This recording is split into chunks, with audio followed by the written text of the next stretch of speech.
Good morning. Good morning. Good morning. And welcome to the Governor's 2021 Workforce Summit. Good morning, Mike. Good morning, Aisha. Day 2. Yesterday we were on St. Croix and turned out to be an amazing event. Oh, we had an exciting day, and you are in for a treat today. So good morning to those in our audience, wonderfully socially distanced, and all viewing online. I am Aisha Clendenin Gums. I am a board member of the Virgin Islands Workforce Development Board, and with me today serving as my co-MC is...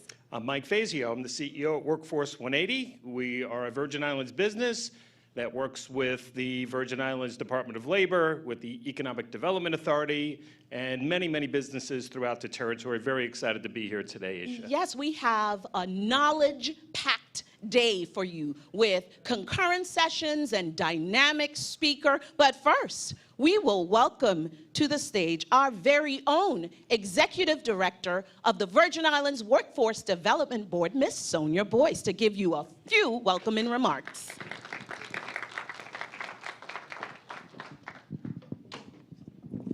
Greetings and welcome to the Governor's 2021 Workforce Development Summit. We are honored and grateful that you're here with us, that you understand the dynamics of what the governor wants to do with creating his workforce development pipeline. Governor Bryan called the Workforce Development Board together virtually, and he issued a mandate that he wanted to make workforce development a priority in this territory. He wanted a workforce that is reflective of the Virgin Islands community. So we're here. We're grateful for the opportunity to be able to share with you some of the training opportunities that we have for Virgin Islanders.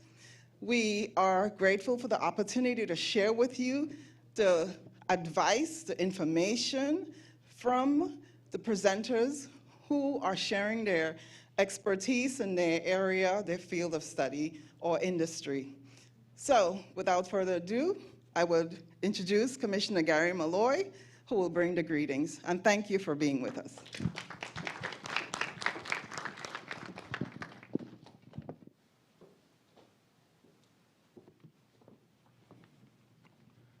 Good morning.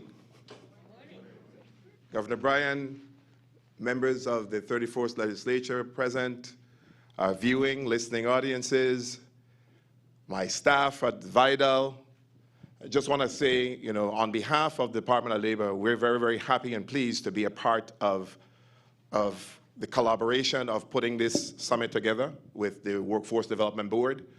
It started in 2019, and Governor Bryan, at the first summit, I always want to tell this story, that he charged me at the Department of Labor as his commissioner to be able to transform the Department of Labor from the Department of Labor to the Department of Workforce Development and Securities. And later on at a cabinet leadership session, he presented me with this baton, as he did several of all our cabinet members, but specifically reminded me that this is the mission of the Brian Roach administration, and it's to improve the quality of life for everyone who lives in the USVI and our guests. And with this passing of the baton, he reminded me of the charge of being able to transform the department. So while I'm saying that, he asked me that publicly. I'm saying publicly, Governor, while we have not been able to officially do the transformation, we've done a tremendous job and made a lot of strides in making sure that we've created an integrated, system-wide view of stakeholders within the workforce development arena that has made sure that we have tools, that we work with the board, we work with Equus, who is our new one-stop partner, and what we've been able to do is to be able to position the Department of Labor so that we are at the forefront of everything workforce development within this territory. I want to take the opportunity again to really and truly thank the employers, the employees, the job seekers for the system is going to be all of us. And so to be able to move this system together, it's going to take all of us working together. And this summit the second annual summit is a great example of how we're going to be able to move forward. Later on in the day, you're going to hear a lot about the Department of Labor and some of the ways that we are moving along to be able to support the entire operation. But it's very clear that the Workforce Development Board is a driving engine of this system, and the Department of Labor is, we like to think of ourselves as the pendulum to help keep it moving. And so we're making sure that we bring and put workforce development into action, and we're starting with supporting the summit. Thank you all. Enjoy the rest of the day.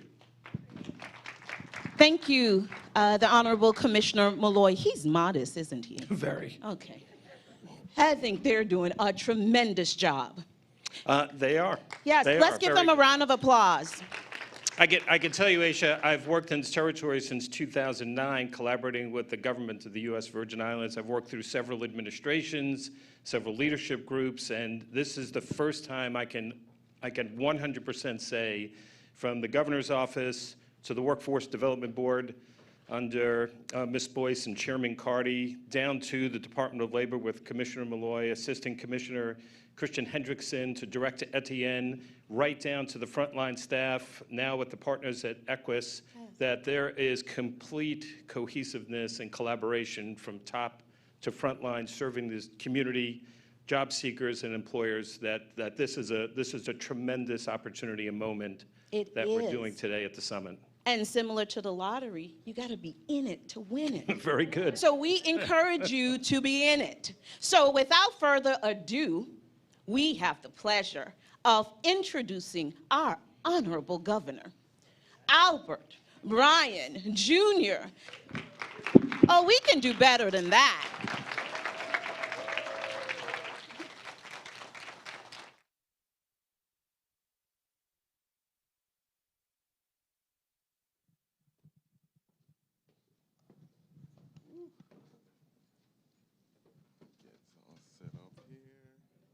Good morning.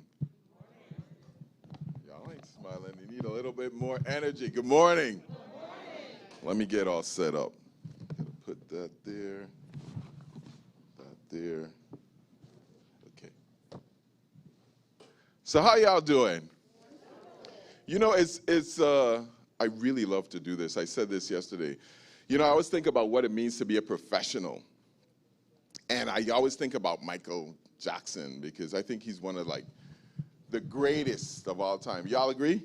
In terms of entertainment, and like, you know, you got 100,000 people waiting for you in concert and you don't feel like it. You know, you can't just feel like, I don't feel like it today, my belly hurting. You can't do that. So I did this yesterday, and when you do it, I rarely practice anything because I think it takes away the energy, except the state of the territory, they make me practice that. I hate that. An hour-long talking. You think you're being grueling? But imagine me. I gotta read for an hour and a half. Sometime this year gonna be long. Get ready. But you think about, you know, how. So I try to be a professional. So every time I feel like I'm punking out, like I'm not doing enough, I always like lecture myself. Like the Albert that live in my head is the worst. I mean, if they had a court, he'd be arrested for the amount of lashes he'd give me. Get up! 4:30 in the morning. Get up and get going. You got work to do. You know, I'm like 53 years old now, and I get up. Yeah, I can. Ain't being 53, you know, is looking 53. I'm feeling 53. I haven't been 58, but I get up in the morning, I look in the mirror, I was like, Jesus Christ, my dad. I'm gonna get lectured about using the Lord's name in vain before, so. But I realized, like, my friends are like, are you ready to retire, boy? I was like, retire. And I want y'all to think about this today. I'm gonna talk about a lot of things about this today, but you realize that everything happens in series, right? Like you go, you get baptism, first communion, yes, I'm Catholic. You get birthdays, you go to, graduate from kindergarten, graduate from 6th grade, graduate from 12th grade, go to college, graduate from college, then you start, you know, courting or whatever. Some people have a baby, so you start going to all these christenings, and then you go to showers, people getting married, then you go to weddings, you stop going to weddings, all your friends are married and stuff. then you go through divorces, then they get married again, and then you go to your kids' stuff, right? As they grow up. And then you get to retirement. Like everybody starts retiring. You know what comes next? Funerals. So don't retire. And I never planned on retiring. So today I want to talk to you about a lot of things. But most importantly, click. One more time. I want to talk about you. Because you are very important. I want to talk about perspective, how you see things, adaptation, because if you don't adapt, you die. And then I want to talk about seizing the moment. So first of all, I want to ask you, what is the most important element of workforce development? And if you know already, don't. If you saw this yesterday, please don't be a spoiler. Anybody? Employees. Anybody else? Employees are important. No one else? We in St. Thomas? I never heard quiet St. Thomas before.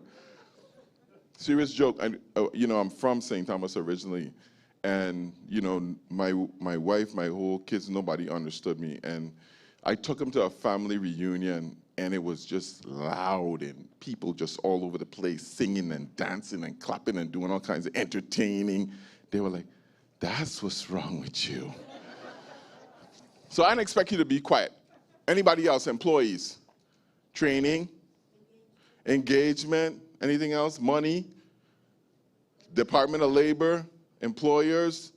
No, actually the most important thing in the entire workforce development process is you and like where you're going. And the hardest thing to do is to know where you're going. How many people don't know what they want to do with their life? Raise your hand. Y'all all know? I haven't quite figured it out yet. Because there's a lot more work to do. People come to me all the time and they say, Albert, after you finish being governor, you're going to retire. And I look at them like, no, because next is funerals. I have so much more that I want to do. I'm already planning what I'm going to do when I leave this post and how I'm going to expand my horizon and help more people and do things on a global level. I'm already thinking about that because I'm a consummate planner. So what I've learned over the course of my years and what has been able to help me keep sane as governor of the Virgin Islands is to realize that of all the people in the world, great, small, big, large, fat, skinny, whatever, that have lived, they all have one thing in common. They've all died. And I don't mean to make that a depressing thing, but you know that your life is finite. And in that finiteness, there's a lot of things that you can accomplish. So I think everybody should think of themselves as being like the governor, You only get 2 terms. Your clock is always counting down. That's it, 2 terms, 8 years, maximum. You get 4 and then you get another 4. And sometimes I think that maybe we should have like a check-in, right? Like with heaven, like one night, like every 10 years or so, God sends somebody down, like your angel agent. How am I doing? Oh, you're going to hell, dude. So we should have somebody that checks in with us and says that to us too, right? Like how we're doing. We don't have the benefit of that. So we need somebody to come and check us because, I'm 53 years old now. I tell this to my wife all the time. She always gets pissed when I say it. When she gets upset about something and she's miserable, I'll be like, you realize you're soon dead, right? You have lived more life than you're going to live, and you worrying about a bed being made up? Really? And that's how you got to think about it, that you have all these opportunities. You can do everything every single day. But today is the last day you will live today. That second's gone, that second's gone, that second's gone. So in your life, you have to really realize that it's up to you to seize the opportunity of the day. That, 53 years living in the Virgin Islands, I could take you back and look at a paper from any decade, and they're all the same. WAPA, potholes, education, garbage. It's the same thing over and over and over again. And you realize there's some people who've been complaining for 53 years, and there's some people who've excelled and did something about it. That's life. Which one are you going to be? Because there has never in the world been more opportunity than there is today. So I read this book called Abundance. You should read it. And in the book it says the most valuable thing that you could do, the way you judge a person's wealth is by how much time they have. Like a person in a third world country don't have a lot of time. They wake up in the morning, they got to go look for wood to get a fire. They got to walk to a river, pull up the water. Y'all remember standpipe?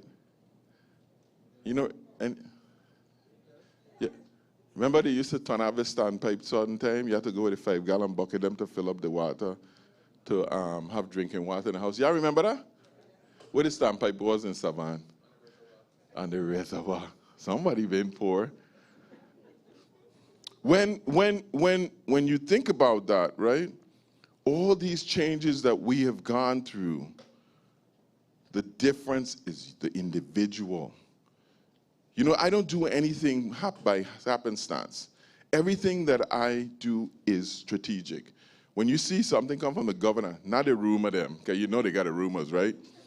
When I do something, I'm pretty transparent. It's the first thing I say. I want to be transparent. I want you to trust me. I have a reason for doing that. Even Sluxin. Sluxin wasn't an accident. I was like, yes, ask me that question. Wham, hit him with a Sluxin. And the reason why was to just get your attention. Because, you know, all of a sudden, everybody wanted to hear what I'm going to say next, so they're tuning into the damn press conference.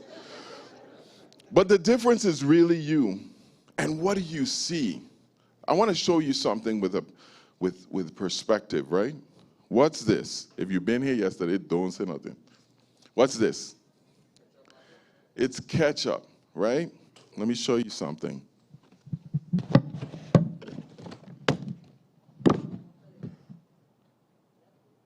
What is it? It's mustard. It's not good mustard. It's mustard. It's mustard. Why do you think it's ketchup? Because the bottle is red. What made you think that? Because every time you have been trained, domesticated, brainwashed to believe that that is red. So that means ketchup. If I put mustard in that bottle and I write mustard in that bottle and I put it in the fridge and I tell you, go get the mustard, you will never touch that bottle. Not even if it says mustard, not even if it says, I am the mustard, you will never touch that bottle. You know, there's a funny story about a guy. It's not that funny, but it's funny still. They sent him to the store to get tuna fish, and he bring back 6 cans of cat food. Why? Partner can't read, and the can them look the same. Signals in your mind tell you what something is. Those same signals are telling you where the opportunities lies today. So is your brain looking for prosperity and promise, or is it looking for decline and demise? Are there a lot of opportunities in the Virgin Islands today? Wow, that's positive. I hope y'all are voters. Because sometimes they're like, man, what else are you going to do? So our media, not Virgin Islands alone, all media, CNN, ESPN, they have a constant thing to keep you on the edge of your chair. You know what causes the most high blood pressure in the world? Slugs and macaroni and cheese? No. Breaking news. Breaking news will stress you out. People are stressed out about stuff that's going on in China and Russia and Japan. They're all stressed out. Can you do anything about that? Why are you worried about it? You can do something about you today.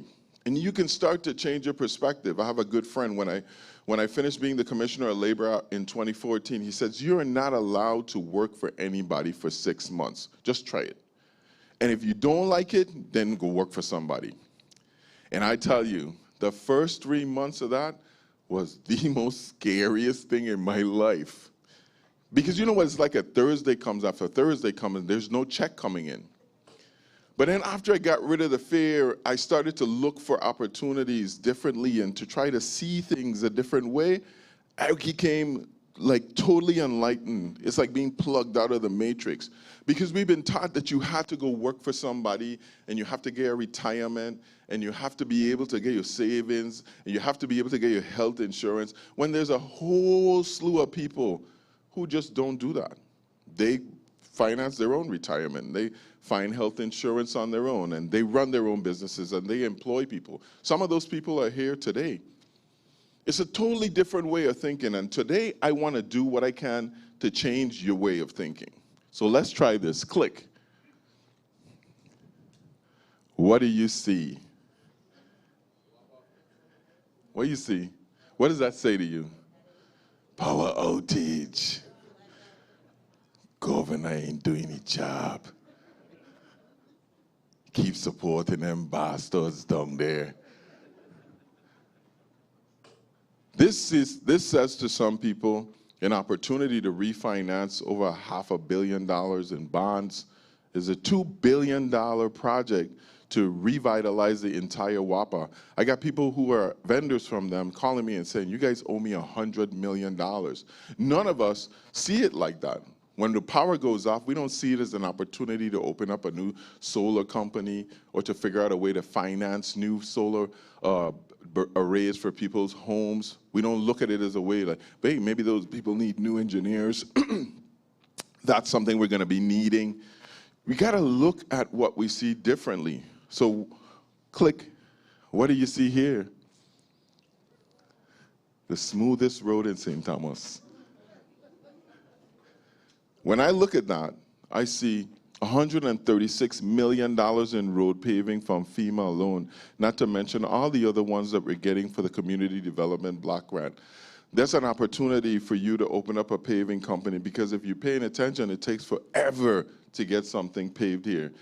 You realize that to fix from Haven site to Lucinda Millen Home took 7 years? How long Main Street take? It's like not even 1/8 of a mile. How long Main Street took? Like 6 years. So there's definitely some gaps there. Like, things need to be moved along. That's opportunity for people to be out there working. You know, we're about to do the other side of waterfront now. We're going to bring the entire promenade around the legislature and down all the way to the ferry terminal. So this is opportunity. What do you see here? How many people see coronavirus?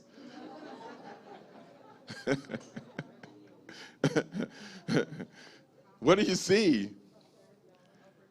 Opportunity, man. 2 million tourists a year come to the Virgin Islands. They're going to need masks, water. They're going to need stuff to spray on their hands. They're going to need all kinds of things. They want to be toured. The whole world has changed. You know, for years we didn't want to adapt, we didn't want to change, and if you don't adapt now, you just die.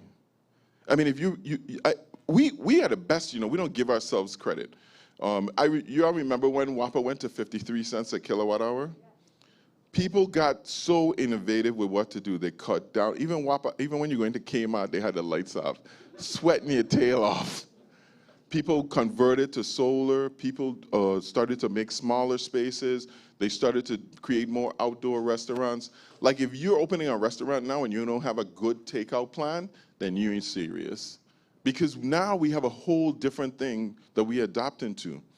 And I want to make sure that you're listening to these cues, because as time moves along, if you don't pay attention, then you're not going to be able to take advantage of them. So all of this money that we're bringing here, because there's 3 things that I keep saying that as governor I'm trying to do. Number 1, I'm going to restore trust in government by being transparent. I'm really transparent. Even when it's bad news, I tell y'all. I don't lie to y'all. I don't rosy it up. We're screwed, right? I tell you straight. If Ernest asks me the questions, I tell him straight, no, we ain't doing good at all in this department. Trust and transparency. When I say something, I want you to believe it's true. The second thing, I'm going to take that trust and transparency and attract investment, because business people like certainty. Since we've done that, in last year alone, we've attracted over $1 billion to the Virgin Islands for 100,000 people. Think about how successful we are, right? Puerto Rico has 30 times the people we have. They got $2 billion, and we got 500 million. So if Puerto Rico was to get the equal amount of money that we got, they would have got 15 billion. That's how good we are. And then when you think about that, that's a huge amount of opportunity that is nested there. And it keeps coming in. This 42 million, not part of it. Click. We just announced $42 million. We're redoing most of the Head Start centers and opening some new ones. This is additional money that here. When you hear that, what do you hear? We need more Head Start people. We need more young kids. Probably going to need more Pampers, because it seems like there's going to be a baby boom since we're opening up all of these Head Starts. The Virgin Islands is moving forward, and this is where the career opportunities. So when you read the news now, I want you to start reading it for where your opportunity is and where you can seize it. Now, if you want to know where we're going is obvious. How many people know where we're going? It's not Bodo. We've created a plan for the Virgin Islands that supersedes me, the administration, Tregenza, all of us. It's called Vision 2040. We created a 20-year plan, not by ourselves. We went out to you and said, what do you want? And then we put these things on paper because we need to be on the right course. Remember, we changed course? Now, when we get on the right course, we need to have a 20-year plan in order to do things. And what did you say? You said goal number 1, click. You said you wanted to grow more food. I said, okay. How do we do that? Well, we got a $2.5 million grant, and we started our first aquaponics agribusiness center in St. Croix. It has over 60,000 square feet. We went and we said, let's make sure that the farmers have land, so we're water. So we're making the preparations now to bring water to Bodo and the Bodo farmers so that they have water down there. Well, they need money. Okay, we'll inject some money here into the Farmers and Fishermen Fund in order that farmers can have matching money in order to be able to go out for new grants. Oh, they need processing centers. Okay, we'll do some community kitchens so that people, even if they're not directly in agriculture farming, they can do things like create peppers and sauces and or what have you. So we're bolstering and supporting that cause. You said goal number 2. You wanted to have the U.S. Virgin Islands blue economy. Wow. You know, so what do we do strategically? You know what? Coronavirus is shutting down the entire Caribbean. We're going to leave our ports open to marine traffic. Boom. Over 200 new registered boats in the Virgin Islands in 6 months. The most ever. Boats end up in Frederiksted. How are they going to get to shore? Oh, okay. We're going to sponsor a new pier alongside the Frederiksted Pier so that now when charter boats come, they can actually land on shore and go shopping. What about St. Thomas? Hull Bay, fishermen. They don't have anywhere to park their boats. Oh, okay, we'll repair the boat ramp and we'll expand the parking lot so they have opportunities to do that there. Well, we want to do cargo as well, too. Okay, we went out and we got a $23 million grant to expand the Adelita Cancrine property and fix the bulkhead going along there so that St. Thomas can do more transshipment. Just a couple of things that we've done. And we are supporting our charter yacht business. It's through the roof. It's deck solid out for the season again. We're putting in new moorings through the governor's office, all in support of that goal. Number 3, healthcare. Healthcare has to be robust. What are we doing about that? Okay, we're rebuilding Myra Keating. We're rebuilding the Roy Lester Snyder, and also the Charlotte Kimmelman Center. They're not going to come down, but they're going to get totally gutted and renewed. New equipment, larger rooms. We put in a highly infectious unit in the Roy Lester Snyder over here.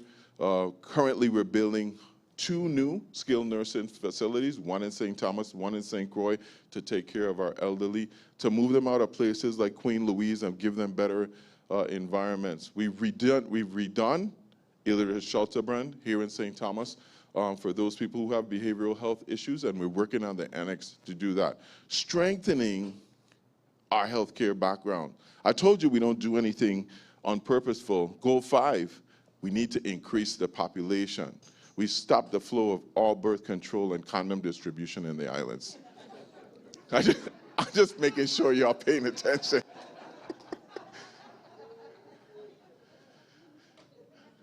Now we need more population, especially in St. Croix, but here in St. Thomas we need more housing. So we're building up Dunu. You can look up on the hill right from here and you see the project that we have. That's a 87-unit building.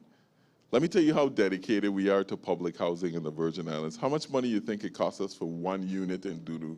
I love telling people this. Anybody want to guess? 100,000? 200,000? 500,000? It's $768,000 a unit. It's St. Thomas, man. Everything's expensive. But it's, I mean, when you do it, I break it down. I divide 57 million by 85 units. But it's a lot more in there. There's a whole solar array and everything. But the reality is that it's costing us over $300,000 for affordable housing, whether it's a public housing unit or the houses that we're building in Bordeaux, over here in Whispering Hills. We're making room for the people that are here and for some population growth.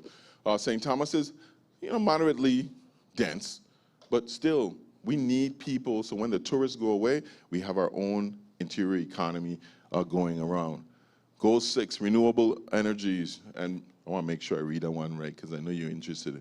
Renewable sources of energy will represent 75% of the total energy consumption 20 years from now. WAPA will be a renewable company. Mark my words. And anybody who thinks it's not going in that direction, I got news for you. My goal is that Virgin Islanders, every Virgin Islander will have at least 4 hours of renewable power in their house, and most Virgin Islanders will be off the grid. And those jobs now will be servicing solar arrays and wind arrays and making sure, not that we still won't have some fossil fuel, because we're going to have things that need fossil fuel, but we're pushing people towards energy independence. Because you're water independent, most of us now, right? If you tell somebody in the States, you go, I take my own water and I put it under my house, they'll look at you like you're mad. And most of us used to drink that water, though. How am I doing on time? How much time I have? Are you good? Okay, good. So pushing towards renewables, because I hate to tell you this, but the hurricanes are going to get worse and the damage is going to be more. But we're going to be okay because we're building for it. We're building to make sure that our homes are more resilient and that we're going to be okay. If you look around, most of the stuff that was damaged was built before 1989 when the code changed. So this code is going to help us to be resilient. But you're going to never be able to stop poles from breaking, wires from flying. But next time, we'll have our own energy wrapped into it. Goal number 7, the highest quality education system in the world. Did it say that? In the Caribbean. Jesus. That's a goal, huh? How many people think we could do it? Can we do it? Yeah. You ever notice that kids, what are kids' favorite things? Keys. What else they like? Huh? Phones. Remote controls. Right? Those are things that babies like. Why? Because we always have them in our hand. Try putting a book in your hand in your house. Walk around with a book. You see how much the kids mess with books then. If we're going to put education as a priority, it's not a mandate of the government. It's a mandate of the community. We have to start valuing education, people who are educated, people who make sense. We got to stop listening to the Facebook, Google certified doctors that know everything about coronavirus.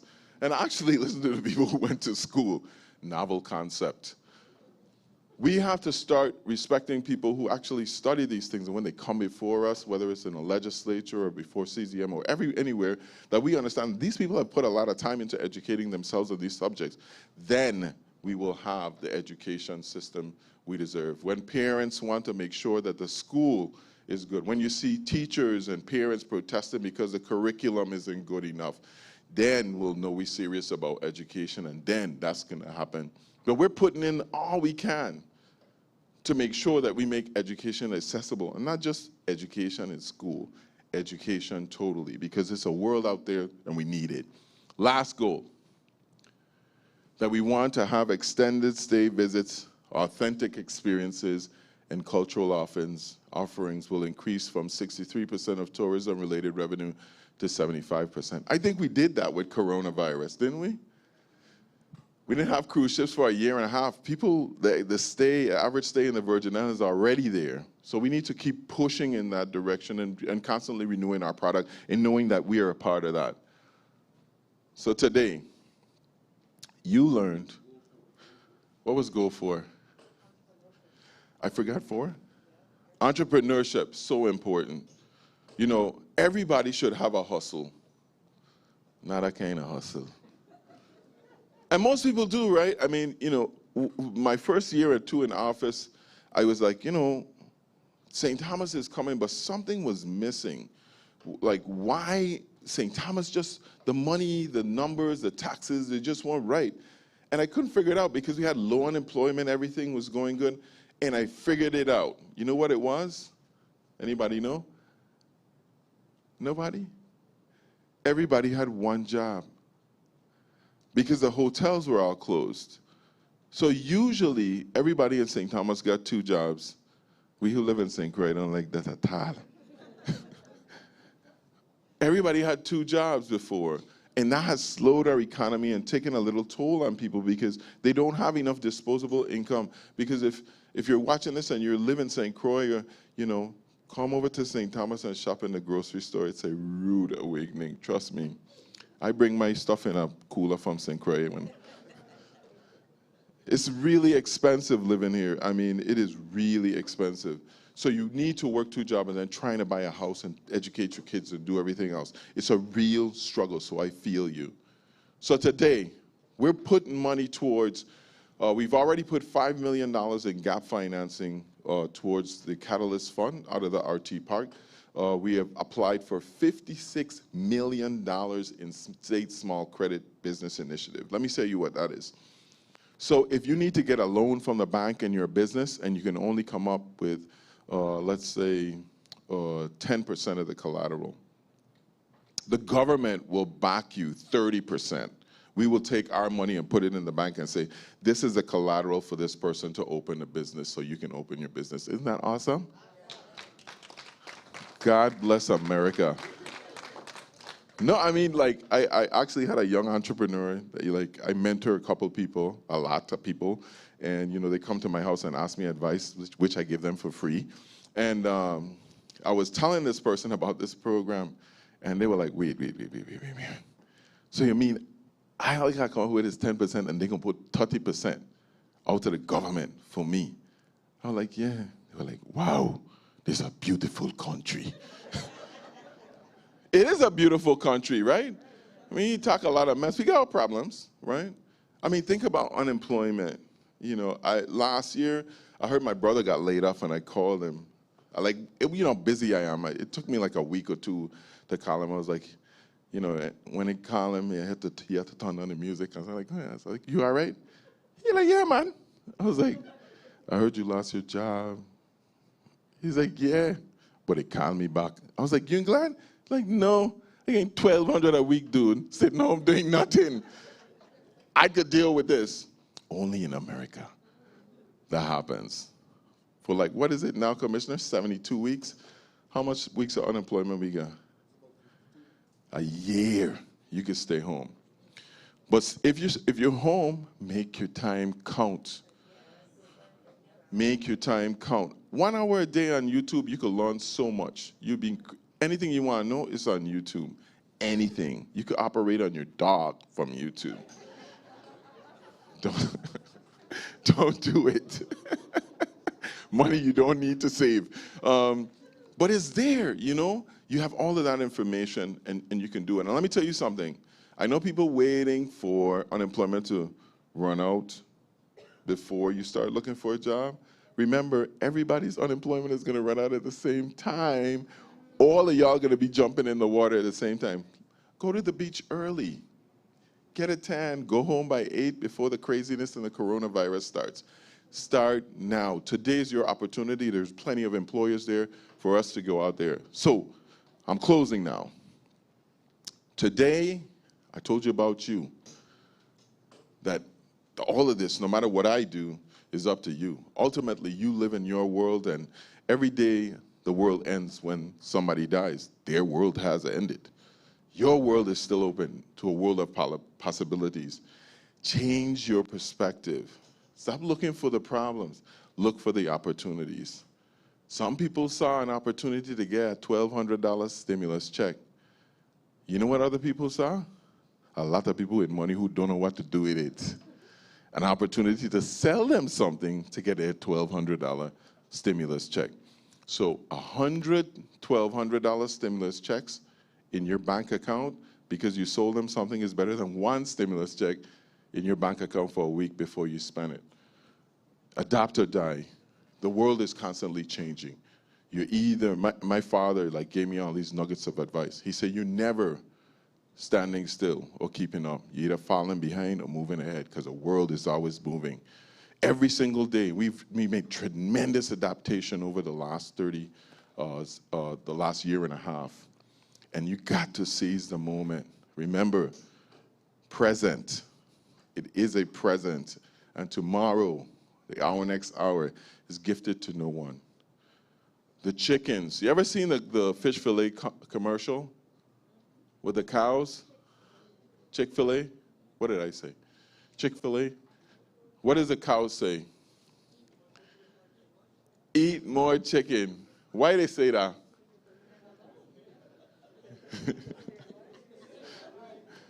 Well, the cow them whispering in our ear, eat more chicken. I ain't gonna eat steak though. I hope you do too. Thank you so much. Have a great day. Of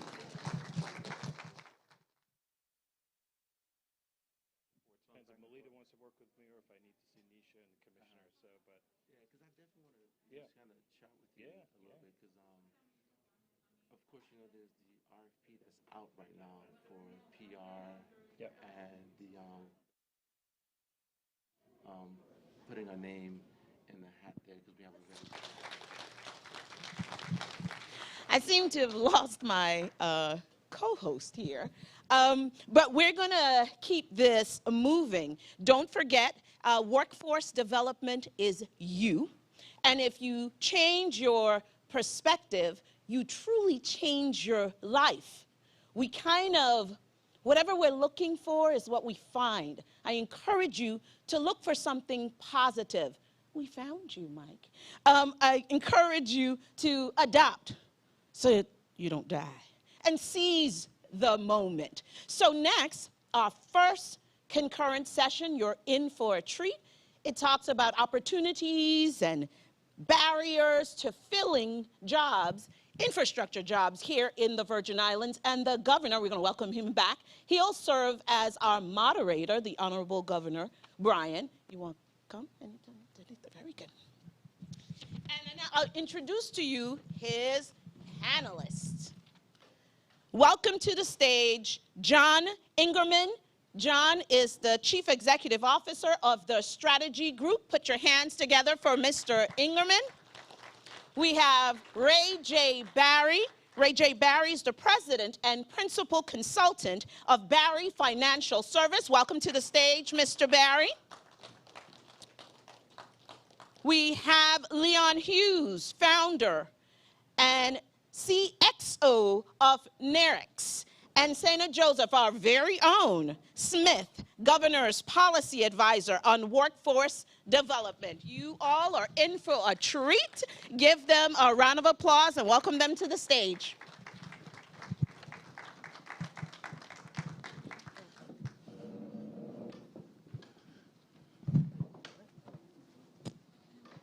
I'm good. Good morning panel. I talked a lot before. I'm going to try to talk less now. We have with us today 4 incredible Virgin Islanders. And just by way of introduction, I want them to tell you who they are, their business, Because today, like, we're going to continue with this theme that we had, that I had. Yeah, he's governor, I'm just dictating now. You, right, what was it? You, adaptability, seizing the moment, adapt or die, and perspective. So I'm going to start with you, Ray. Tell the people who you are and a little bit about your Sure. business. Good morning, Governor, and good morning, fellow Virgin Islanders and fellow panelists. I'm Ray Barry. I am principal consultant and owner of Barry Financial Services. We, over the past 20 years, have been working with a number of companies throughout the Caribbean seeking to expand their business in the Caribbean.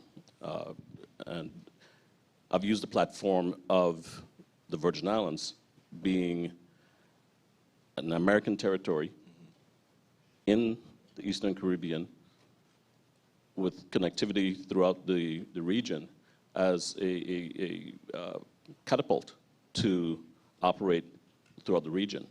And part of what I wanted to be able to share is that I was having a conversation with Jason Budson a little earlier, and Jason was talking about his business, and I told him, hey, if it's information, it can be anywhere.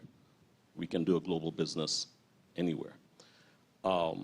So today, I'm in the financial technology space. That's the primary business. We have a payments platform that's in Puerto Rico, Virgin Islands, Dominican Republic, soon to be opening Jamaica. Also currently negotiating with a bank down in Trinidad that would expand the reach into the other aspects of the English Caribbean with a long-term goal of being from the Bahamas all the way down to Trinidad. Wow. Okay. So we're building a pretty robust platform.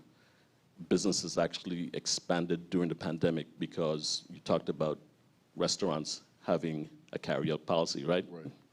So because we've been able to deliver and bring the technologies that businesses need to be able to adapt Right. or die, Or die. using that theme, Yeah. we had to adapt our business and provide adaptation tools to the businesses that we serve so that they could work effectively in this changed environment that we're dealing with. So I almost got survivor's guilt, okay? What's survivor's guilt? In the context of, you know, we've seen some businesses completely die during this time period, right? But business has actually grown and expanded. And For those who? adapt. Yeah, so things are good. We are also operating in the healthcare space with a new technology that we just got published in a medical journal. Right. So that's something too that we'll be bringing to the region. So I'm having fun. That's good. I mean, I think that's an important Yeah. goal. Sana always has fun. Tell us about this. We just heard about a business-to-business enterprise. You run business to direct to customer. Tell us a little bit about your story. Yes, thank you. I'm an official phonologist, by the way. I gotta add that to my resume. What's that? You got to look A that up. phonologist. You don't know what a phonologist is? You hire me to come to your parties, and then I guarantee that you have a good time. Point that on my resume. Right. Happy Thursday. My name is Sana Joseph Smith, and I wear many hats, including somebody over here recruited me, so I am now one of the governor's policy advisors. But prior to that, and currently, I'm also a business owner of several different businesses. We're in the restaurant industry. We have an embroidery company, real estate, and we also started a financial literacy nonprofit 20-something years ago. You don't look so, like that, right? You know, I was one. And so I love when you say have fun. I definitely believe in working hard, and it's actually one of the things I had to learn when you talk about adaptability. You cannot stay still. And so in every one of the businesses, we have adapted and pivoted and turned as necessary. And there's one thing that I always tell my team, especially the leadership team, is don't be resistant to change, embrace it. Even when you mentioned that, especially when things seem like they're bad, you know, you have to embrace the opportunity in that. There's always an opportunity in that. So don't miss it because you're crying on the side because something happened. Think about what the opportunity may be in that. And then sometimes That's huge. I think you should Yeah. say that again. It's like whenever it's like coronavirus, right? Mm-hmm. Terrible. But the first thing you do is, okay, where is the opportunity? I actually had a hurricane up here from one of my slides, right? And just to say what people would say when they see a hurricane, there's a lot of fear. But there's a lot of people that start packing up their trucks and getting their invoices together for the destruction and for the money that comes after it. So look for the opportunity. I think that's a golden nugget, even in the darkest of times. Well said. No, you said it. Leon, are you done? Oh yeah, I'm good. I won't take it over. I'll share the mic. Leon. Good morning, Governor and fellow panelists. Welcome everyone here at the summit. My name is Leon Hughes. I'm the CXO of Nerix, a software development company. I've gotten my foot into a couple other things since being here, which the governor said you have perspective and there's opportunities. So on top of that, I've partnered with a pharmaceutical company. I've also I'm in the RT Park with a SaaS product that I'm bringing out later this year, 2022. And I'm also going to be bringing an eco platform here for some energy products. So the governor has it on the board. So he doesn't know about it yet, but it's coming.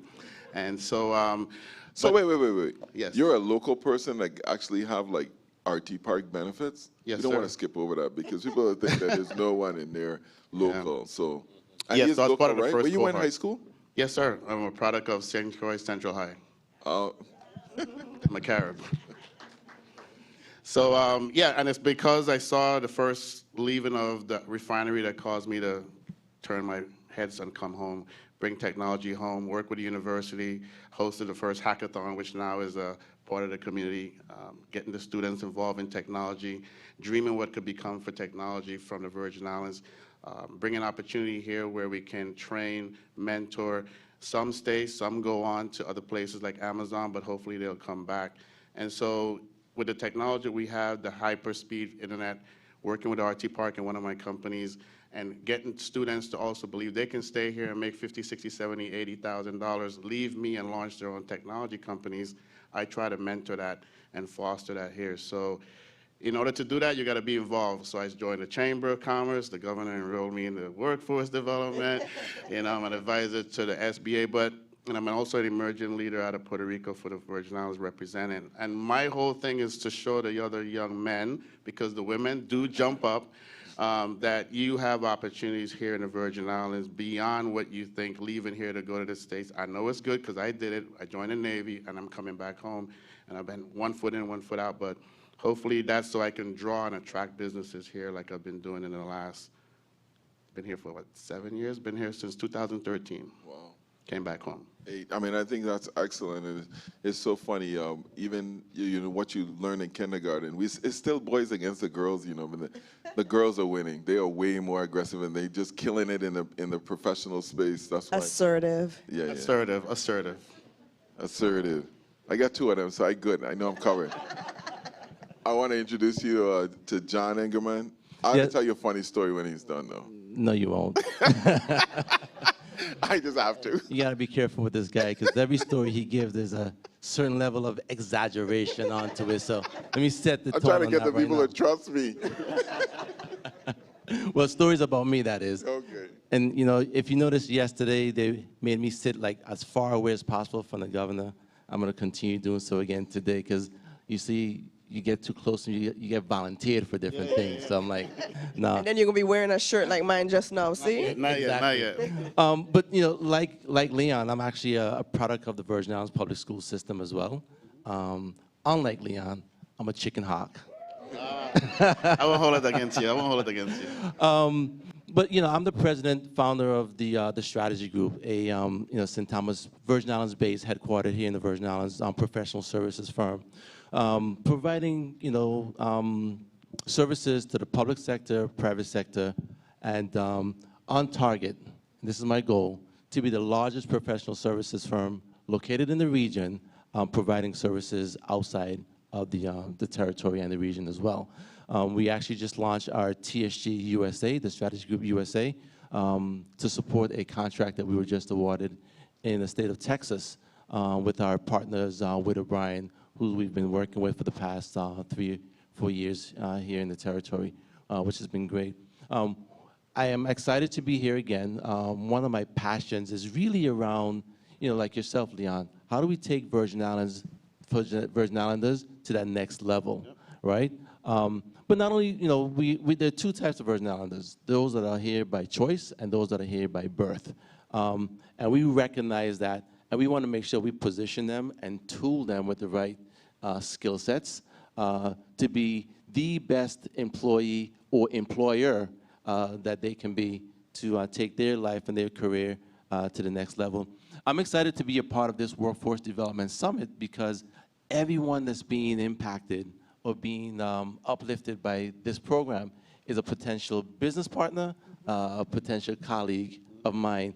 So the more that we can gather and collect the skill sets or improve the skill sets of Virgin Islanders or the people around us, man, the better, the more powerful we can be and be fun, be happy, and enjoy all that life has in store for us. So I'm excited to be here this morning here, Governor, and looking forward to an intriguing conversation with you and my fellow panelists. And I gotta tell you a funny story about John, right? So John is my really good friend, but I think and I know his story, and I know most of you guys' story. I mean, I remember meeting each and every one of you, high school, labor. Sana walked into the Department of Labor one day and told me, I was going to the bathroom, I was commissioner, she's like, "You didn't read my proposal." I was like, "Who is this short girl?" I'm fun size. Made me read her proposal. Is an amazing. Leon, we worked together on numerous projects throughout the years, trying to do stuff for economic development, and John. And all these people came from humble beginnings. So if you're watching this on TV or in our audience, like none of us grew up with a silver spoon in our mouth. We came from meager beginnings. I had a varying background. I was laughing because last night I was out and Mary jumping up came on. And y'all know John used to be in 17 plus. He had another name then. But I just want to show you the wide gap or the wide array of things you can be all at one time. You don't need to be dictated by what you start as. We are all a lot of different people, and you can be too and not fit in the box. So if you were out there looking for a job now as employers, what do you think those people should be doing if you want to get into this workforce that we have right now? Well, for me, you mentioned we got a year of unemployment, right. The YouTube channels. I think that's an opportunity, what I would say, for self-training being funded by the government, right? To some degree. I know it's not going to be the end be all for your food, but it's a portion of that. I think folks should be looking at the top 10 jobs that can carry over. And for me, I'm going to be biased, is technology, coding. Becoming a part of the coding or the technology environment, whether you're a project manager, a QA manager, a person who's good with accounting, and then you have those who can code. Every business up here uses technology. So it gives you I won't say fair, but it gives you an unfair advantage coming back into the workforce. So if you took 12 months, which it typically takes about 90 days to get a programmer even to understand code, you have not given yourself a good fair shake, because that's 12 months you're coming out. You should be able to jump in any one of these companies and in the government, or go start a company of your own and get in with the RT part. And so that's my thing. You should be using that time. It usually takes about 2 hours to watch a video, train yourself, and you should be taking that time right now to get ready for 2022. Governor, one of the things I would be looking at, given some of the clients that I work with, a number of restaurants, a lot of businesses that are front-facing in this tourism-based economy, primarily over here in the St. Thomas, St. John district of the Virgin Islands, is having folks, local people that have the ability to communicate with visitors properly. Right. Mm-hmm. Okay? individuals that have also experienced the Virgin Islands. And let me explain why. Because we have my Rotary Club used to meet out at Frenchman's Reef on a weekly basis, every Wednesday. And so I got to know the staff. A lot of times I'm speaking with folks and they just go to work and home, go shop, but they never experienced the Virgin Islands. Right. And I remember one time being at a conference, and I was in Seattle, Washington, had my name badge on, Ray Barry, Virgin Islands, and guy comes up to me, man, oh, wow, which island are you from? I say, St. Thomas. He says, well, I was up there, and I went to this place and did that, and he's telling me all the stuff he did in the Virgin Islands. I'm like, I never done that. I didn't even know what you're talking about. Yeah. Okay? And I had to say to myself, you know what?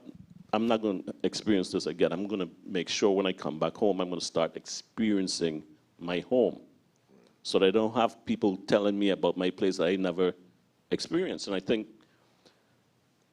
that's one of the things that I see lacking in our population. So we need to have situations where more of the local population have a better understanding of where they live. Right. That's one of the things that I see Commissioner Berry down there. Like, I think we just need way more field trips in school. I mean, those young people need to just be out experiencing, whether it's career field trips or just fun field trips or history field trips, because there are so many amazing places that many of our students never get to see. But so that's huge, and that's an incredible commerce opportunity, right? Because if you're a local person and you're the wait staff, and you're telling people about all the different things, that's more money they're going to spend. Yeah. And we've seen Tip gets bigger. The tip does get bigger. Tip gets bigger. Okay. We're seeing a different tourist now. We're seeing way more African Americans. Yes. And I think that's another important part of it. What are the gaps you're seeing when you go and interview people for jobs on Virgin Islanders? I always say, when the professional Virgin Islander looks different than the professional statesider, because you have really, really talented people, but they don't look corporate. And that's always been a barrier. As Virgin Islanders hiring people, what do you find are the gaps and the strengths? Soft skills. And I know people keep saying, soft skills and what's this fancy word, but we have to figure out how to effectively communicate and conduct ourselves in a professional manner. And when I say that, I know my accent is washed out. I sound like Kermit today because of my allergies, but it's not about your accent. It's about being able to effectively use proper English, being able to have conflict resolution without walking off the job because you vex with somebody. And I know it sounds silly, but these are real things that are happening across many different professional levels. So it's not just the retail industry, it's, and every level possible. So we have to learn how to present ourselves, how to deal with, conflict in a positive and professional manner, meaning you articulate your side, you don't cut somebody off, you allow them to, correspond and go back and forth. And then, how you conduct yourself in a professional manner as far as your mannerisms, how you walk, how you communicate, eye contact. I don't know what it is about eye contact, but I do interviews all the time, and they're looking down, and they're afraid to wash, or the little fish handshake. Oh, they hold. Yes, I don't know if they think I'm fragile. But this is not it. Please, no more fish. Assertive. Yeah, thank you. Firm. And so those small details put together ends up being a package. When you speak about communication, I just want to illustrate that for you. It's the difference between hiring somebody and say, what do you do? Well, I'm an automotive technician. And hiring somebody local and say, what do you do? I fix all them car and thing. A little thing here and there. Like, And they're like a master mechanic with all kind of certifications, right? And sometimes I think we're so modest about who we are, and to do a little thing. What does that mean? And then knowing what you want, I think bringing value, you have to recognize that you have to bring value to the employer. I'm hiring you to add value to my product. Yeah. So, one of the things that we've done within our company is we've actually gone through, well, first of all, we recognize the fact that, we are a particular culture. So there's certain things that you have to adjust with from there and really look at value as a part of the conversation. And, how do you then align your company direction trajectory with the potential and the skill sets that this particular individual is bringing to the table. We've actually, like I said, recently incorporated a very rigorous recruiting process, looking at not only skill sets, but cultural fit within the company as well. And value being one of the... explain because people, we take it for granted, people understand. What's cultural fit? Well, one of the things that we've defined, okay, within our company, we've defined like 7 competencies as it relates to our being a fit within the company. And the number one piece for us is entrepreneurship, right? Because we don't want to just build employees. We want to build future employers as well. I mentioned to you yesterday that, my staff was in a circle talking, and I walked up, and everyone stopped talking, broke down to a whisper like he's coming, because they were talking about one of the employees having an entrepreneurial venture on the side. And I heard a piece of it, and I really pulled it out, because if someone else in my team is dreaming, that means there's an opportunity for them to also be great. I don't just need them to stick here and be my employee indefinitely. Right. So things that I look for as an employer are the employees that are prepared to, think outside the box. I like you talked about problem resolution and so on, but be able to, critically think through a challenge or a process, a problem that's there, and look for how they work through that particular process, and where are those opportunities for those individuals to then, move on up or move out as we invest in them further as well. I think that critical piece is critical thinking. I mean, that's very hard to find as an employer, right? Yes, and I mean, for people to understand this, it's like, you ever get into these circular problems that usually come in the government, I'll give you an example. I went to get my car sold. My registration had a lien on it that said it was to First Bank, right? I was like, I never had a loan at First Bank. My car is from Scotia. So I went to First Bank and said, I got to get this lien off of here. And they said, well, we don't have a loan for you. I said, I know. But they said, well, we can't write you a letter saying we don't have a lien. I was like, why? They said, because we don't have a loan for you. I was like, okay. I went back, and I told the lady at the BMV, I said, listen, this is supposed to be the Scotia. She's like, no, it's not. I was like, I'm telling you, I took the loan. She says, it says Scotia. I mean, it says First Bank, so it has to be the First Bank. I was like, well, can you change it? She's like, no, I can't do that. So it's like, what am I supposed to do? And they can't figure it out. Critical thinking, right? Can I jump in? Yesterday, I don't want to spoil his message, but yesterday we got a tidbit that, the next set of employers are in 3rd grade. And I picked this up. I wish I could take credit for myself. My daughter's 9. And whenever she's complaining and fussing about something, I always tell her, go solve the problem. And all of a sudden, it's amazing. She comes back and she's like, well, Mommy, I figured out the solutions for these problems. And sometimes I don't like it, because sometimes it's like, you need to go do something. But what she started to do is whenever there's an issue, instead of bringing it to me first, when she comes to me with an issue, she comes to me with a solution. Right. And it was amazing. I was like, wow, I wish I had thought about this, like on purpose before. So if we start as individuals thinking like that, if we start encouraging those around us to start thinking like that, like how phenomenal would things be? We would change the scope.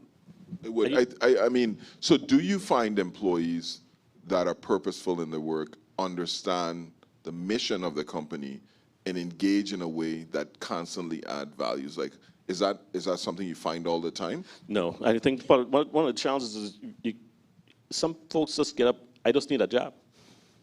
To help my mother out. To help my mother out, right? Yeah, I remember that component. And like John is talking about getting employees or partners that not just going to stay with me forever, but grow and potentially become a client or a strategic partner down the road that we can build something bigger together. Getting them engaged sometimes becomes a very, quite a challenge. And I see some of the hurdles that my clients are dealing with turnover because folks not showing up on time, inconsistencies. Right. Okay, so figuring out how we can get our population at an early age. I'm looking at the Commissioner of Education right now. You always on the spotlight, Yeah, you shouldn't have sat right? down in Always. I got your back. Getting our students really engaged at an early age so that when they grow up and become hopefully tax-paying citizens, that they are good contributors. But do you think employers have an obligation, or do they? Like, explain to people, because you're assuming like people know. It's like, if you're out there serving for me, I want you to taste the food. I want you to tell people how good this is. I want you to lean towards the most profitable, not necessarily the most expensive dish. I want you to encourage people like, oh my God, you have to try the peach cobbler. That drives return visits, that drives experiences. On every level, whether you run in a bakery shop, the best service in the world is always in the bakery, where you want. But you know what? I want to kind of share something a little bit as we're talking about employees and career trajectory and so on. One of the things that's different here in the Virgin Islands is our kids, the third graders and the high school, middle school and high schoolers, they want to emulate what they see happening within their community. And there aren't too many business owners, entrepreneurs that really look like us, that they can say, hey, I want to be like. They see a governor, they see a commissioner, they see, folks that are in the public, senators that are in the public sector that look like them. So that's what that's what they see, and that's what they want to emulate, right? So at the end of the day, I think the real conversation is around how do we establish more business owners like ourselves that are now hiring our local, our kids, so they have that aspiration. Is this a shameless plug for junior achievement because you're the You know chair? what? I wanted to get into junior achievement when my co-panelist was talking about the kids piece, but the reality is that, right? They see, hey, I want to be the next senator versus I want to be the next CEO. Right. Because most of those folks that are business owners and so on, they don't really relate to them. So what are the kind of decision making that you do when you contemplate training people, making that investment? There's a lot of, because you're small business owners, as most, the way you define most of your businesses, they're small business. When you make that commitment to train somebody, that's a lot of money. Yeah, I think when I first, I remember when I was back in the EDA part, and I took on, I think it was like 8 interns, and I tried to do it myself, and then some worked, some didn't, some got the first paycheck, didn't show back up, that sort of stuff. But I think, whether they look or they're emulating to someone that looks like us, what I found out, you have to partner deeper in the process of education, right? I know you and I talk about that. So go back to the college structure. I need an intern program. You can't always expect a business from day one to put together another 2-year training package when I'm trying to service my customer at the same time. That's an important point. I think you need to say that again, because people have this disposition that there's an obligation of the employer to train. Yes. But your business is not training, it's serving customers. Correct. So I'm getting hired because we have a certain expertise. There's a certain time to come in and learn my process, but if you take that, which should be 3 months, and then it's 3 years, I'm now re-educating that person over again. So I think a lot of times what we need to do as business owners, and I can only say that because I've done it, is go back as deep as you can. You talk about going down to the third graders now. How soon can we get them in the right mindset? Critical thinking. One of the things that happens here a lot with some of the folks I work with, the minute they run into a roadblock, they sort of start to disconnect instead of, I'm going to figure it out. Right, And so then you get where it's, to I overcome. stop, they don't show up. I stop, you see them regress. And so we got to get them into more critical thinking, more supportive, and internships a lot sooner so they can realize, hey, if I'm going to work for XYZ company in 3 years, I know what the culture is and what's expected of me. But Governor, I must slightly disagree a little bit with your point because I think as an employer, your number one product is your people, right? No matter what it is you're providing as a service, without your people being top-notch and ready to perform, your service quality begins to immediately diminish. So it is an employer's responsibility to make that significant investment in the people. I mean, if you look at your average company, you know, payroll is probably like 60% of your expenses. So that's a significant investment that you're making in and of itself. So continuously training them, continuously making that investment in them to elevate themselves. Because, you know, when you're looking at the job market, and this is a reality that I've found, the folks that are, your top performers aren't the ones that's going to be looking for a job. Your top performers are the ones that folks are going to be hunting within your organization with.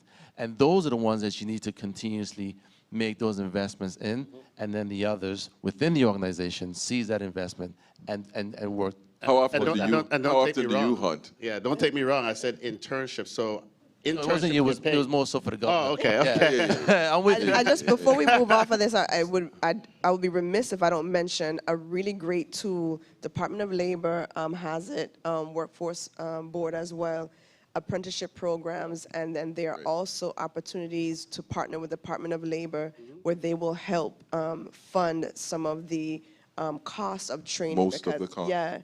It's well, look, you should know, right? Yeah, most of the costs. I mean, so it's expensive, you know, and so it's a hard investment. But what I don't want the employers to think is that, oh, you can't do it, or we're too small to do it, or you can't afford it. Right. It behooves you to learn how you can best, you know, learn how to become, you know, one that provides an apprenticeship program. Because even though I know you mentioned it's not most of our goal, or that's not why we're in business, if you want to keep your team members, if you want to have a strong team, if you want to have a good pipeline available for your employees, you've got to educate yourself or reach out for resources. And we suffer because we don't have the type of trade organizations and stuff that kind of do this like a whole. So what I like to tell people is we have about 25, the last time I did the business survey, we had about 2,500 businesses. 2,000 of them have less than 10 employees. So getting together with the chamber or the hotel and restaurant association, whatever, and doing these trainings across the board so you get multiple benefit for it is the way to go. I want to... Can I add a little piece to it? Because the education component is so crucial also. I find in conversations with teachers, a lot of them don't have that experience also, so it's difficult for them to even pass on how this economy is even being run. Right. So if we could create a scenario where we are exposing teachers, because I found at a university level, my most interesting professors were those that came from industry. Right. Those that spent all their time in the classroom. At School of Business Industry, they had to do a mandatory internship every couple of years also. Because textbook is one thing. Real world. Yeah, real world is a different scenario. Real world. I don't know how much time we have. I just want to make sure nobody knows. Well, we got 15. That's good. You know, a lot of people out there, you know, I want to talk a little bit about failure and barriers. Like, y'all had it all easy, right? I mean, you just stepped into it and you became successful. Challenges to overcome. Tell us a little bit, because, you know, people get discouraged. You talked about it, about people start going down the other way, Leon, and not rising to the challenge. Getting beat down is part of You see, they're laughing. If you want to be successful, I remember the day, though. I remember the day. It was I remember the days. It was June 14, 2014. We were supposed to deliver to one of my largest clients in Virginia, and we just did not hit the mark. We didn't. And this is down in the EDA park, and they were like, Leon, we're gonna keep that one guy because he's database, that one guy because he's the cheapest, and we don't want anybody else. So I'm like, okay, I come home and it's gonna be all over the news. I don't fail, but it was a realization that, okay, what am I gonna do? Am I gonna shut the doors and go back to Florida or whatever? It's like, no, okay, team, this is what we failed. This is how we're gonna recoup. You offer this project, I'm gonna mentor you. Then I went back to the university and I said to Dr. Hall, I want to do an internship program so that when they show up to my door, at least I'm at 50%, 80% or wherever that needs to be, so that they don't feel like I've thrown them into the ocean and the sharks. So I remember the day perfectly. But yes, we all fail and we run over. Again, it's how do you overcome those challenges? And failure comes in a number of different ways, right? Failure could be on a particular project. Failure could be on an entire venture. Failure could be part of an investment that you've made. And as a consummate entrepreneur, as a dreamer, as I like to call myself, some of my dreams don't come true. Some of my dreams just fall flat, right? But it's not about, you've heard it over and over again, it's not about how many times you fall, but how quick you get up and keep going and continuing to be encouraged. As we're talking to the viewers here, there are a number of different types of people that are listening to what we're talking about, and none of us could speak all inclusively to everyone that's out there listening. So I know a lot that I'm really speaking about is more so from those on a employer track, on an entrepreneurial track, wanting to do things that are differently. I think I mentioned yesterday that the average person comes up with 4 ideas a year that if they act upon any one, they'll be more successful than they could ever imagine. But of those 4, you probably thought about 20 of them, and you've probably tried 10 of them that you've actually failed on, lost hundreds of dollars, thousands of dollars, or hundreds of thousands of dollars as well. You just can't give up. You can't put your tail between your leg and run away from it.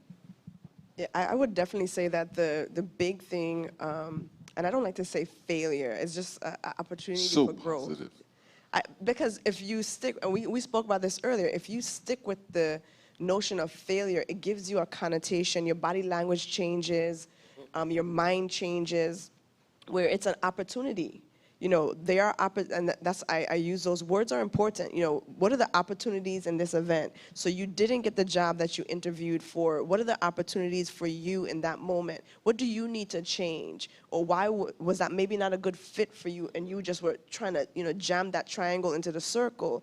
And so if we focus more on the positive perspectives of it and what we can do, what we can change, then the next time you have the possibilities of it being different. So, and then there may be an opportunity in that, that didn't work out, but there's a good thing it didn't work out. We were about to sign a lease for a second restaurant in August of 2017. Wow. Right. You know what happened, September 2017? And I was vexed because, it didn't go through, but it didn't hit the points. And I was so irritated and so upset that it didn't go through. And then, boy, if you saw the location in September 2017, the entire location had probably a good maybe 5 feet of water in there standing. Lord. And, what I'd like to add, one thing that's a common theme for everybody here on this panel, right?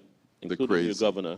We're crazy, but you keep going. Yes. Despite challenges that you face, because the one thing I tell folks when I try to counsel them, the only thing you control is your attitude, your thoughts. That's the only thing. You can't control anybody else. You can't control the weather. You can't control the economy.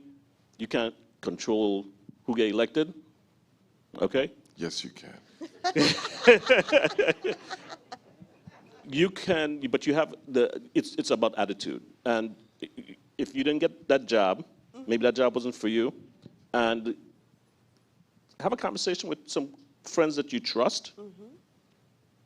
Hey, not not the guy you're hanging out with on the, Right. on the corner, right? Party friends, Yeah. business friends, Right. entrepreneurship friends. You got to have different friend pots. But you got to have somebody that's going to be able to speak with you honestly Right.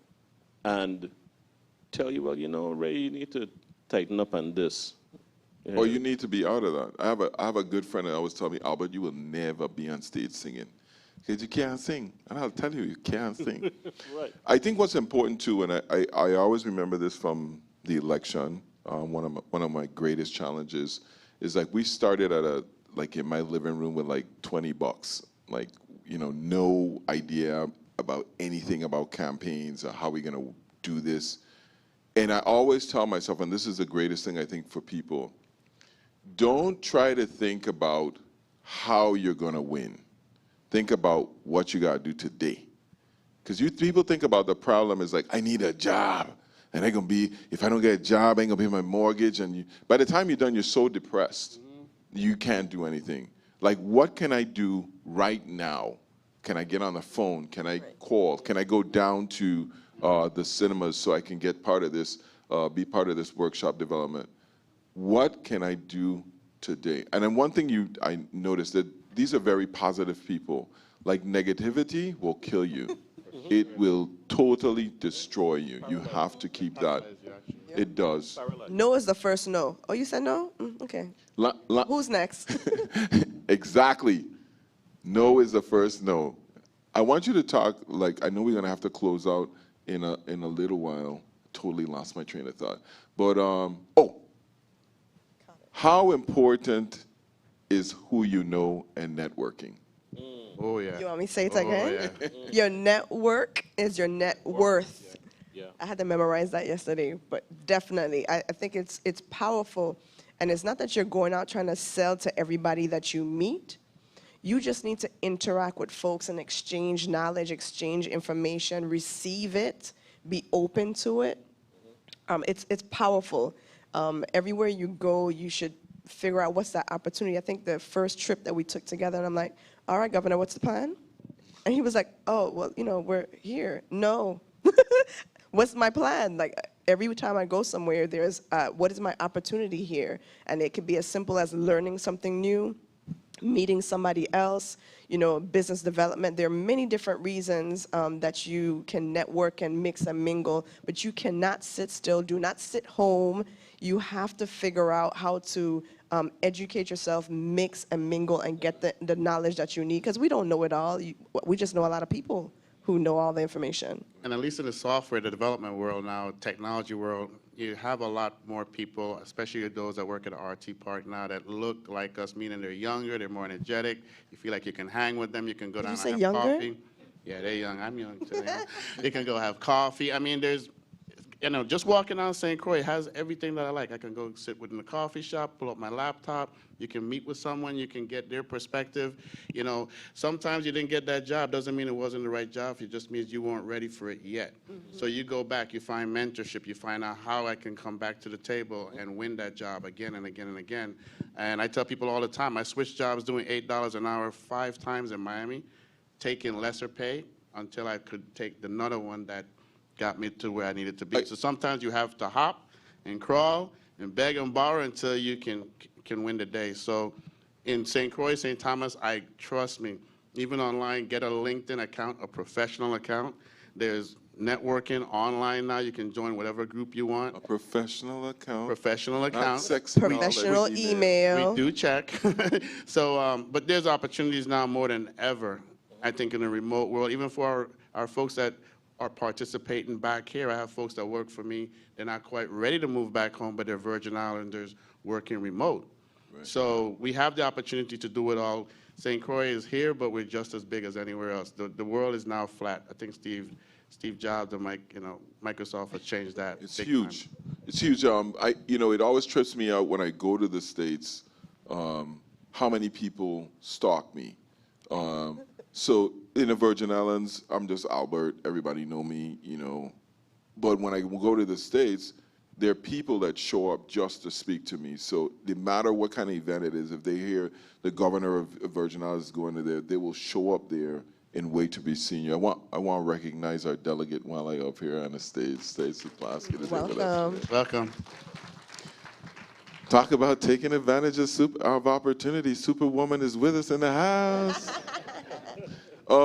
So we talked about a lot of good things today, but I want you to leave. I mean, I think all the things that are said here, this is true in your life, in your household, it's true in your business, it's true as an employer, it's true as an employee. Having that positive attitude, not being afraid to fail, that's huge. Getting up, adapting, having that perspective of prosperity. What are your final words? We'll start with Ray. You're going to leave with the audience today. If you're a reader, read a few books, okay? Think and Grow Rich by Napoleon Hill. There's a different version of it for people of color. Robert Kiyosaki, Rich Dad, Poor Dad. Educate yourself financially.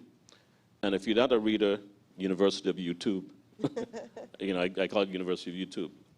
There are a lot of these books or the authors of the books that you can access on YouTube. So put the games aside, put the other stuff aside. You got to put a little time in developing yourself. Okay? Self-development, I'm pretty sure, is high on the list of everybody, and that's on this stage right now. Okay? If you're not putting that time in investing in yourself, you're not serious about advancing your career, earning more money, being more comfortable. Because the Virgin Islands is an expensive place to live. Very. You need to make some money, okay? You need to make some money in order to live here comfortably. So you got to work on the gray matter first. Definitely echo. Someone taught me years ago that your learning should be a circle. You can always make a bigger circle. So no matter how big your circle is, you can always continue to make a bigger one. I want to close on the same note that I did yesterday, and going back to the governor's note about adaptability. I just really want to urge everyone to take away the barriers, take away your excuses. Excuses are tools of incompetence. You know, don't let that hold you back. You know, we can come up with 1,000,001 reasons of why not to do something. You just need one reason to do it. And there are so many tools now available to you for free. So if we just take a little initiative and put a little bit of work into ourselves, then you can take your, entire life, your family, it's a ripple effect, and you can just change your path. And so that's my urgent message to everyone, is just take the excuses away. Just try a thing. Just try it. Wow, coming behind those two. So for me, I'm probably going to go crazy on mine. I just dream big, believe in yourself, be a little crazy about it. You know, I bring ideas home, and my parents, they probably get agita and diarrhea and everything else, because they're like, how the hell you are here? You think you're going to be way over there? I'm like, because I can see it. Yeah. So I can go. If I can see it, I can go. If I can see the horizon, I can get there. So find a mentor. I think that's the biggest thing for me. I had to swallow my ego and all the things I thought I knew, and then somebody saying you're going in the wrong direction. You're like, oh, you don't tell me I'm going this way. If I'm saying cry, do I want? So, yeah, no. But long story short, just, have perspective. I think you hit the 4 nails on the head, and just be a little bit crazy and believing in yourself, and find someone who can help you get there and believe in you, maybe even a little bit more than you believe in yourself. Yep.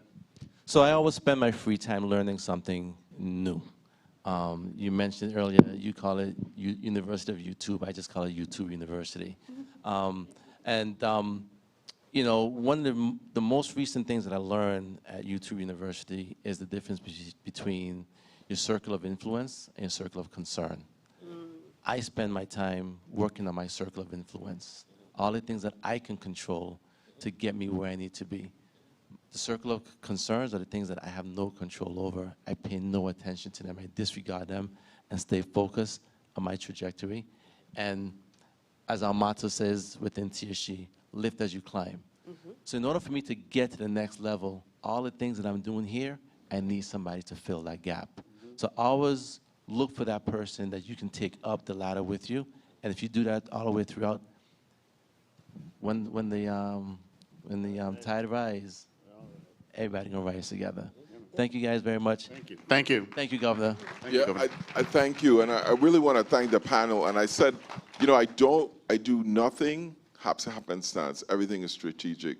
4 brilliant Virgin Islanders, entrepreneurs, different paths, different industries. They did it. You can too, and take advantage of them. You know them in the community. When you see them, you know, ask them a question. Successful people love to talk about themselves. So we got a lot. I'm on an NDA. we got a lot more in store for you today. Glad that you're here with us. Don't go anywhere. Much more to come. Thank you again. Thank you, Governor. Thank you.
You want me to speak now? Oh.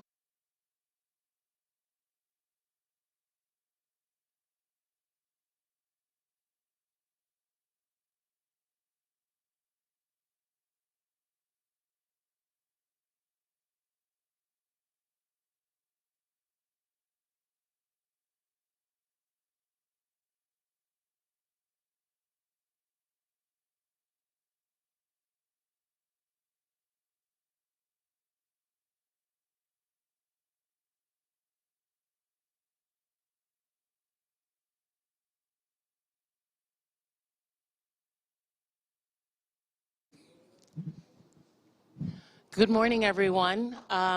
Good to see you guys. I hadn't planned on saying anything. I was just taking in the panel discussion. I thought that was absolutely amazing. Thank the governor and his team for not only putting this Workforce Development Summit together, but bringing really amazing Virgin Islanders to come and speak with everyone. I want to thank you guys for taking time out of your day to come and to be a part of this, to learn, to share, and to give back as well. Even if you are getting information for yourself, your being here and being a part of this is going to support other people as well. I hadn't planned on saying anything, but thinking about that panel discussion really made me think about my own life and my own trajectory. And, you know, I get very uncomfortable when people call me Superwoman and stuff like that. One, because I don't think I am. I think I have amazing people who work with me, and, you know, the work that we've done has been longstanding. But also it creates pressure to continue being that type of person. But one of the things that I wanted to share was in the panel discussion, some things really resonated with me that I thought I would share with you guys. The notion of taking risk, right?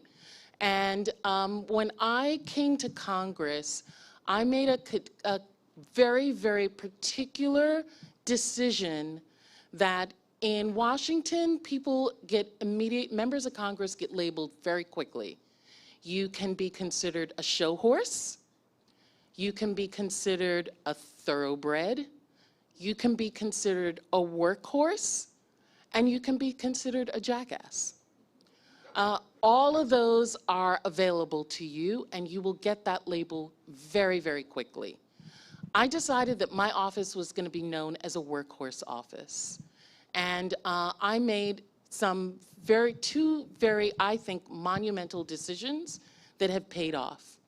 At the time that I came there, the Republicans were in office. They were in the majority in the House, which meant that members of the territories did not vote on the floor.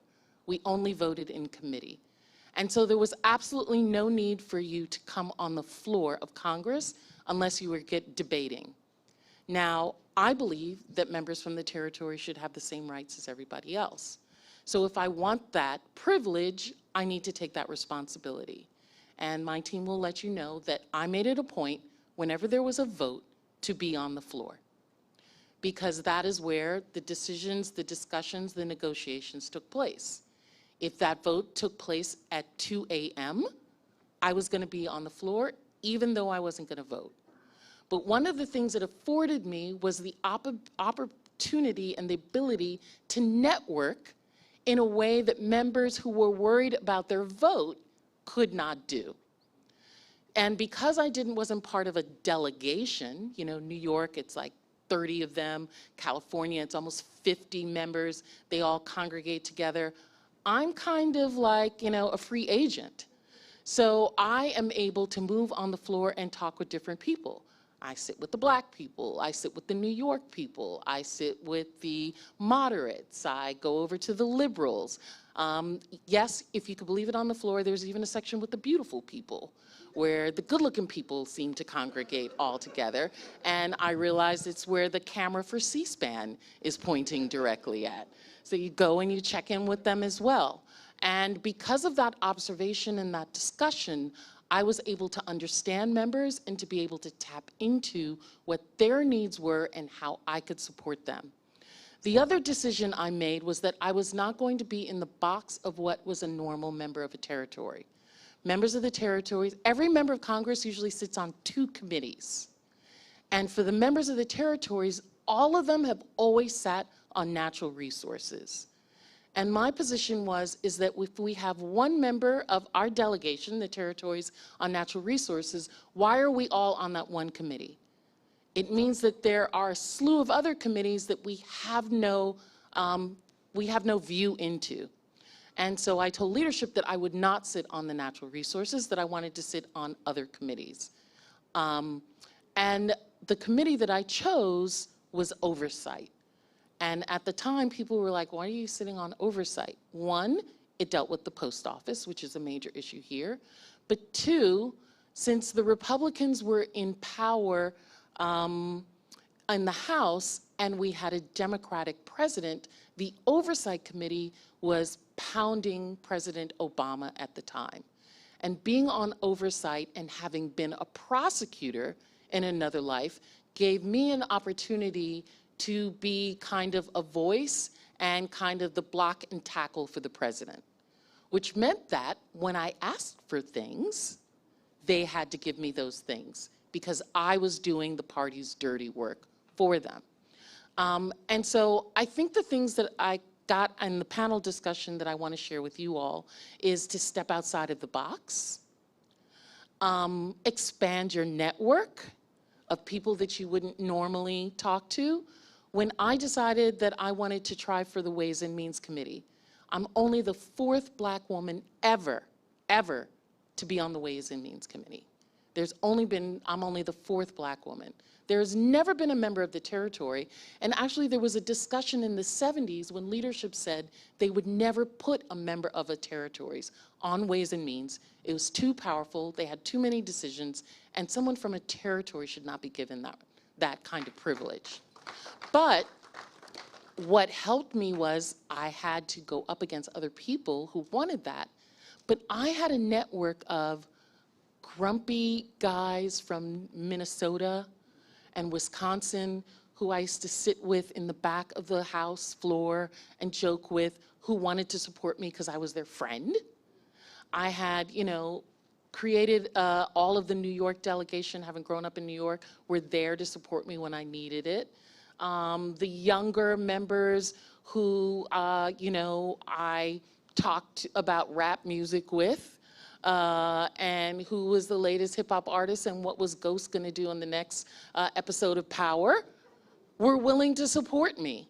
And so expanding your network is really important, and don't always look for mentorship from necessarily the people who look exactly like you, because that is really limiting your capabilities. So I'm really grateful that the governor has provided this, and so I'm just asking you all in the days and the time that you have here to expand your network.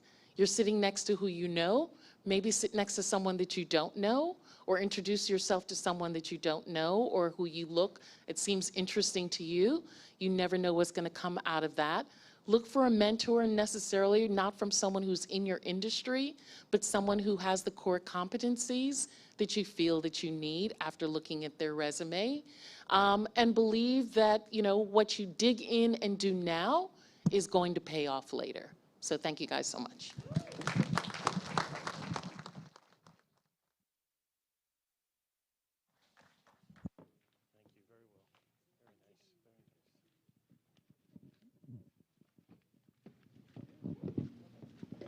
Good morning. So at this time, and thank you again to Stacy for being here today. I think let's give her another round of applause, please.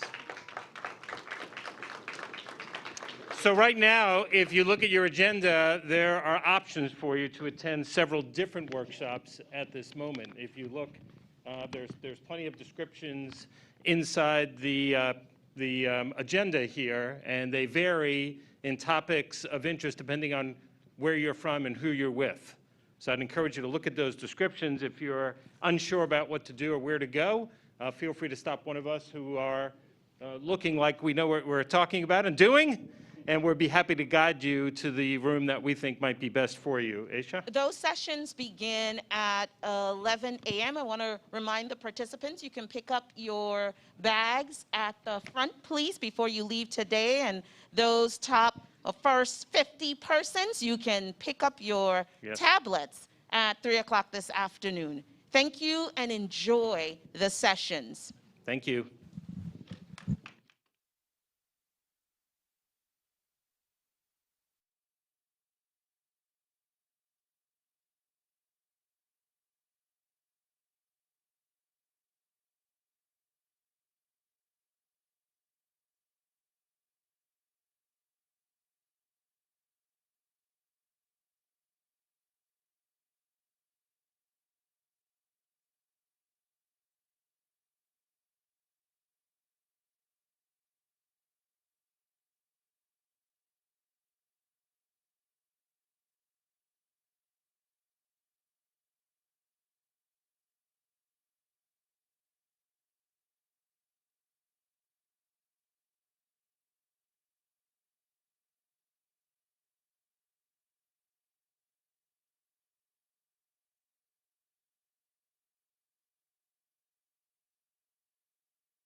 Welcome back to our 11 a.m. concurrent session about financial empowerment. And this is one subject, I think, for job seekers as well as employers we cannot get enough knowledge about. Today, for our panelists, we have two persons infamous in their own rights. In the financial industry, we have Ms. Adele Baker and Mr. Steve Lowe.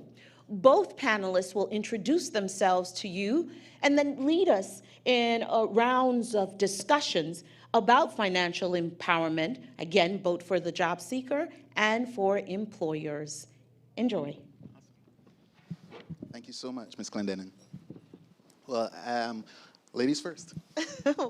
Thank you, Steve. So welcome everyone who took the time out to be here today. I want to congratulate you in taking a step into what is going to be a really bright future. I am really honored and happy to be here at this second annual Workforce Development Summit. But we'll continue on. We did this yesterday on St. Croix. I was able to be a part of that panel, and I'm going to start from the end of the discussion versus the front to shake it up a little bit. But my name is Adele Baker, and just to give you a little bit about myself, I came to the Virgin Islands. I'm a Virgin Islander by choice. And I came to the Virgin Islands in 2001. And part of the reason for coming here was 9/11. I was in New York at the time around 9/11, and I really thought it would have been a good idea at that time to get out of Dodge and to do something different for my very young family, so on and so forth. And I'm sharing that story as we have undergone here in the territory of the Virgin Islands a lot of dramatic changes in our personal lives, in our workspaces, in our homes, after the 2 Category 5 storms that we had. And then on top of that, the COVID. And so if you're feeling a little disheveled, not sure which direction that you are trying to head in or what is the best direction at this time, feeling somewhat discouraged, I think that's the feeling that we have when we have these type of tumultuous changes. Again, you're in the right spot and you are definitely on the road to recovery. And as the governor and the panel stated before, the fact that you are willing to adapt and gravitate these changes, or you're already a step ahead of the game. And so today, we're going to continue to share our experiences with you. We hope that the audience has questions. Do feel free to ask those. We're definitely going to, talk about resiliency and what one should employ in their lives through financial literacy training in order to be resilient and take you to the next level. So. Awesome. Well, thank you so much, Abel. My name is Steve Lowe. Where to begin? I actually am also a Virgin Islander by choice. I moved here in 2015, and a little bit about myself. Actually, I was born in Barbados. I'm born and raised in Barbados, and I've spent about 25 years there. And being the first person to go to college in my family, and transition that to working with one of the top accounting firms in the world, Ernst & Young. I moved to Washington, D.C. to be with my high school sweetheart and now wife, Melissa. She's also in the audience. And we spent 10 years in Washington, D.C. Now, while I was there, at the tail end of that, we actually brought our first child into the world. And as you guys would know, when you have a life event like that, it changes your perspective on things. It helps you to prioritize, what's important to you in life. And what I realized is that, one thing that I wanted to stop was the cycle of poverty in my family. And, I grew up, on the lower end of things. When I was 16 years old, I actually had, I don't know if you guys know this, but I had an outhouse. If that term sounds familiar, then you know what my situation was. And that was 16 years old. I'm 37 now, and life has dramatically changed because of an intentional effort to ground myself in financial literacy, right? So that I can make that cycle of poverty in my family stop with me, all right? And so my children can have a solid foundation to build on. And so that's the perspective that I come from. Going through the process of educating myself about personal finance, I actually realized that, hey, I understand this stuff, and how many other people are like me that are just, waiting for that information to be presented to them so that they can also better themselves. So then I started the process of trying to help as many people as possible learn, be financially empowered through learning about this personal finance stuff. And that led me towards becoming a certified financial planner, and here I am today sitting with the great Isabel Backer. So continuing this journey, this story of self, right? I get to the Virgin Islands, and I was a teacher. Actually, I started out in the classroom. However, by the time I got to the Virgin Islands, I left New Jersey as a school director. So I have my teaching in the background, and as a school director, I also kind of had to learn some of the business management, some of the accounting. You have to kind of watch the monies of the school, and that is how I got into the accounting field. I went back to college. I got certified. I'm a certified management accountant, and so I get to the Virgin Islands and figure, well, you know what? I'm just going to fall back on my teaching degree. However, that didn't happen in the way, in the earlier panel, they talked about, what happens when you go for that job and you actually don't get it, then what? I did not necessarily, I did not pick up my marbles and say, this place is, just going to go back because I can't seem to get the job that I thought I wanted. And so I was hired at an EDC company. And so that continued to propel me in the direction and in the space of financial management, in the space of financial literacy and business ownership and entrepreneurship, and why those things are important, were important to my personal path and career path, and how they were able to propel me forward.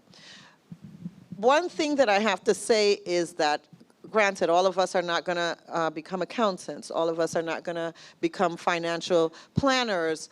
However, all of us have to become financially literate.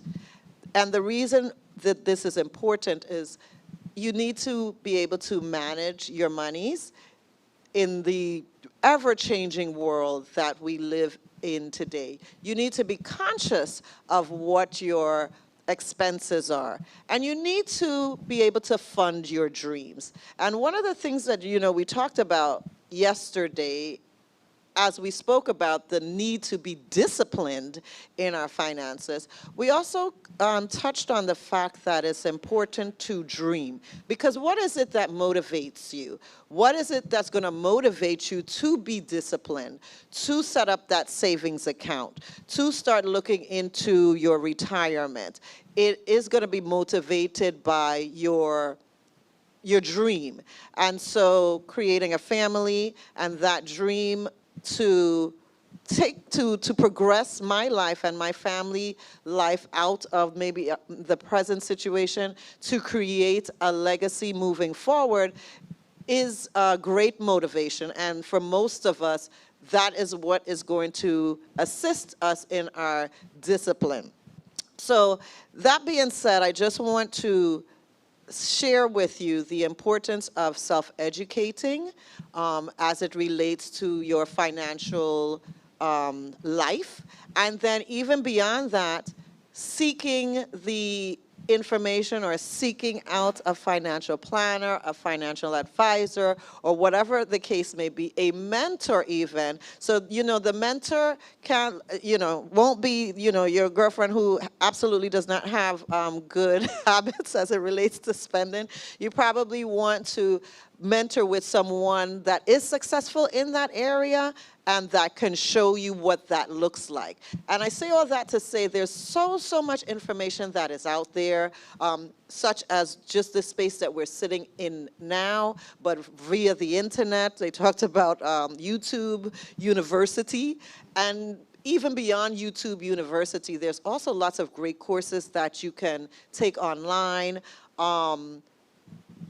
In using this time of transition and using this time of change and using this time of planning ahead, it's a really, really good idea to tap into the resources that are around you. Yeah, picking up on that point, one of the most important things for me is realizing that, you know, wealth is not something that is beyond us. You know, oftentimes the whole idea of wealth seems so foreign and so much for the others that we disqualify ourselves from even approaching the topic. And granted, even though there is a lot of information out there, there's a lot of bad information out there too. So it can sometimes feel you know, overwhelming about how much information we have out there and really deciding what's the truth, you know, in a whole you know, in a whole landscape of noise. And so for me, one of the first things that I did to get on track was to purchase a book from Amazon, and that book was called Smart Couples Finish Rich. That book absolutely changed my life. I studied it like a textbook at school. Every chapter, I took notes. They had action items that you had to do, and I did each action item just like how you would do your course at school. And you know, that goes back to the point of actually chasing the information and chasing the knowledge, chasing the life that you want to live, and not just accepting that it's not possible for you, you know? Many people fail to become financially wealthy purely because they don't think it's possible, you know? And because you don't think it's possible, you don't take the action steps necessary to make it a reality. And so just today, if you could just realize that it is possible for you, then that opens the door now for you to make a decision now to step forward and take the action steps. Yeah, so I could get into what those steps would be. The first step that I did was to educate myself. So I read, right? That book, Smart Couples Finish Rich, was one of the first pieces in actually making it practical in my life. The next part was you know, making it practical. So how do I make it practical? The first thing that I needed to do was to establish the habit of thinking about my money as something that needs to be employed and not just something to be spent, right? And employed means starting with a mindset of what your values are.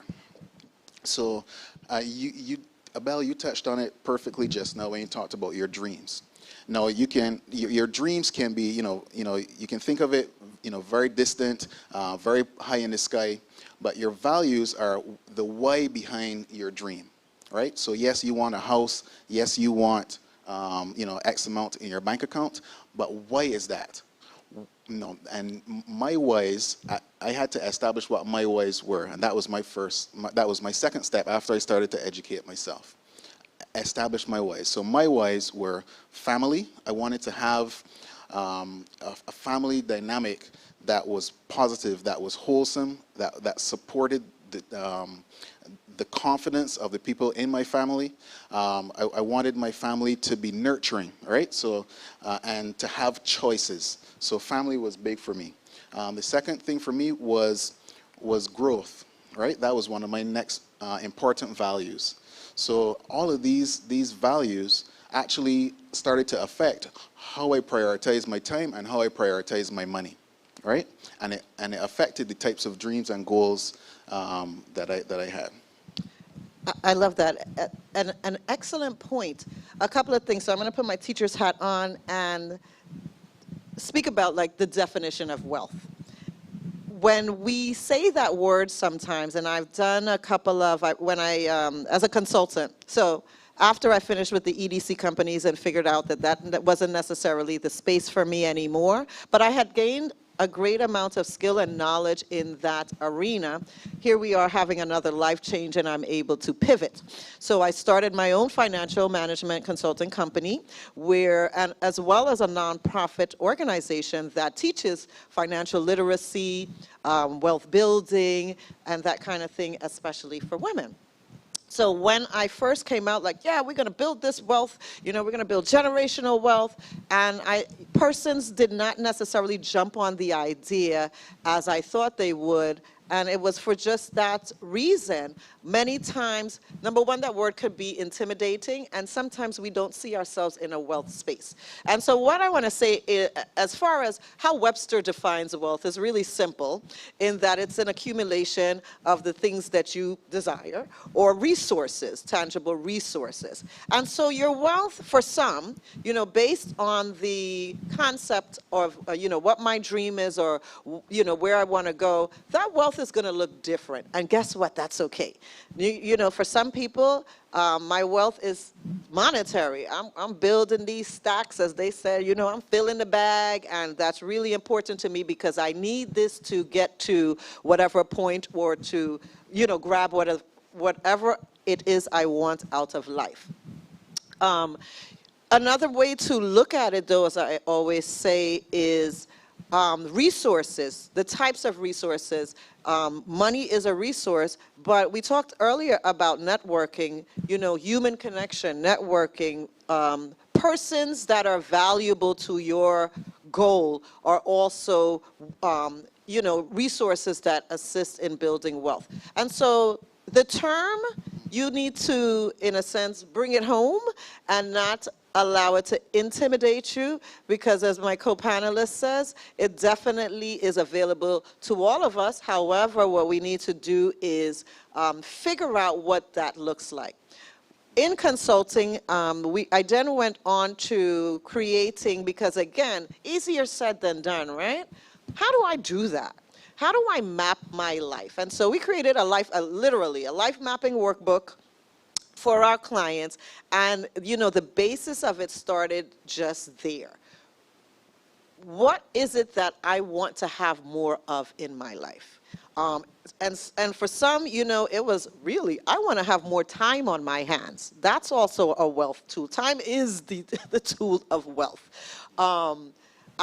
Because what, I'm in maybe this job or on this road, and I'm running this rat race, but I don't even have enough time I built this house, but guess what, I'm never there. I don't even have enough time to be there. And so and even just thinking about what are the things that I want to see in my life increase. How are these things going to increase the quality of my life? And so, one of the first steps in wealth building is really taking some time to create some self-awareness, to analyze, and to look at, your life and where it is that you are putting your time and your resources, and consider possibly adjusting those based on the priorities. And then one of the last caveats to that, after we dream, and we dream big, one of the last caveats to that is then creating a budget. And so my grandmother always used to tell me a story, and it's really interesting because we're doing this, we're having these conferences, and we're having these summits, and we're sharing these things here and now in an adult space, right? One would think, man, I wish I was taught this in school, so to speak. And my grandmother used to always say to me, and this is way back in the day when, she was a stay-at-home mom, and she said one of the things that allowed her to be a single parent of 3 children, 2 of which she actually adopted, in, Guyana, where I'm originally from, back in a time where, you know, the majority of people that looked like me are living in an impoverished state, was the fact that she was able to take this home economics class.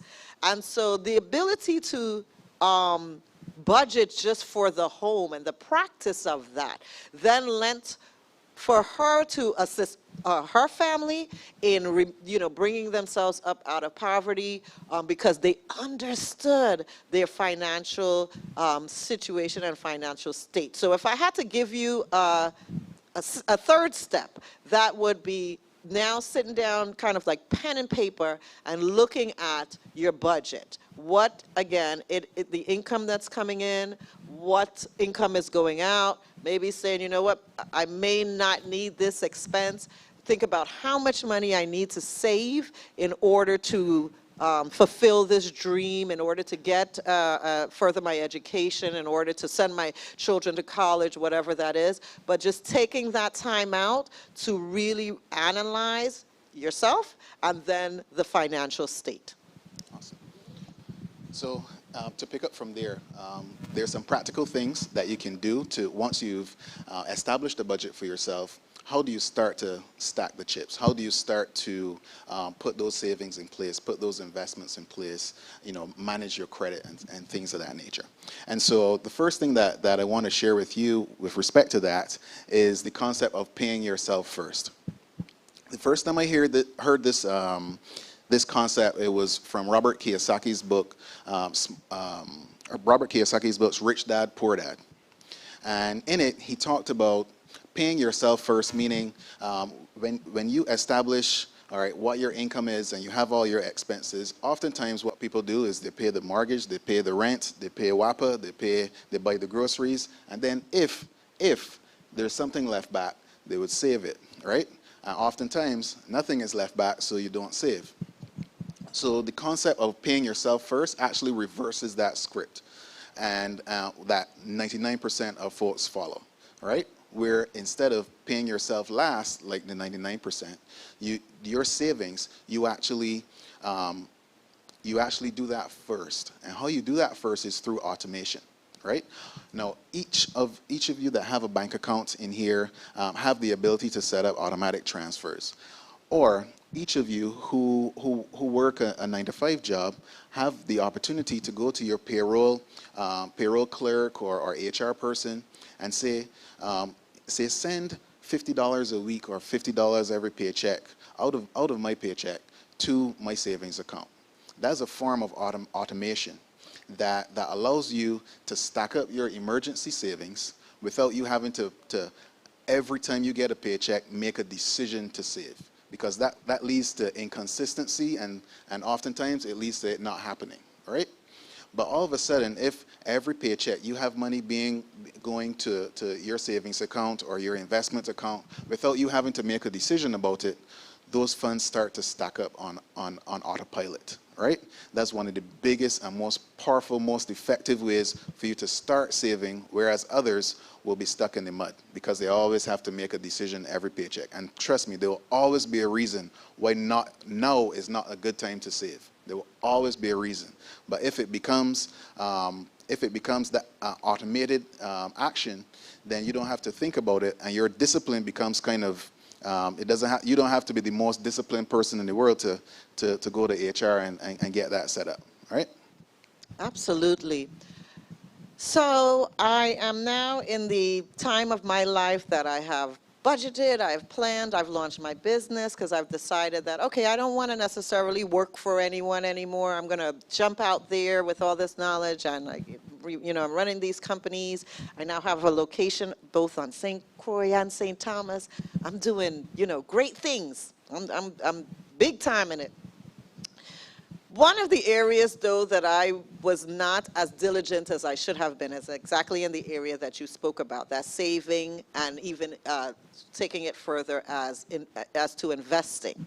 And so, my saving situation was one that, after I, spend all this money that I just made, whatever's left over, and sometimes it wasn't a whole lot, then it's going to make it into, into the savings account. And what happened was, Irma Maria came, right? And so it blew down the office. So there's no more office. Matter of fact, I blew down everything. And because I was not in a good state, or in the best state, or in the most disciplined state as it related to savings. I didn't have that nest egg because I'm saying to myself, I got time, I'm young. You know what I mean? I'm gonna start saving next year, next month, or whatever the case may be. It was, again, one of those, you know, very disheveling, and it took my ability to recover from that. Personally, business-wise, because we're talking business guy, house falling up, down, you know, all that kind of thing. And because there was not that stability, even though that is my area, you know how they say, like, you know, the shoemakers, kids have no shoes? Definitely, it was a reality check to me, and so I took some certain steps in order to be able to be resilient no matter, you know, what comes my way differently. One of those things was, interestingly enough, speaking about automation and speaking about books, I was traveling over to New York, and I stopped here and visited with one of my clients. She has a reading library, a lending library. I love to read, and I'm like, I need a really good book to travel with. And so I grabbed this book, and I can't remember the author, but the book was called Abundance.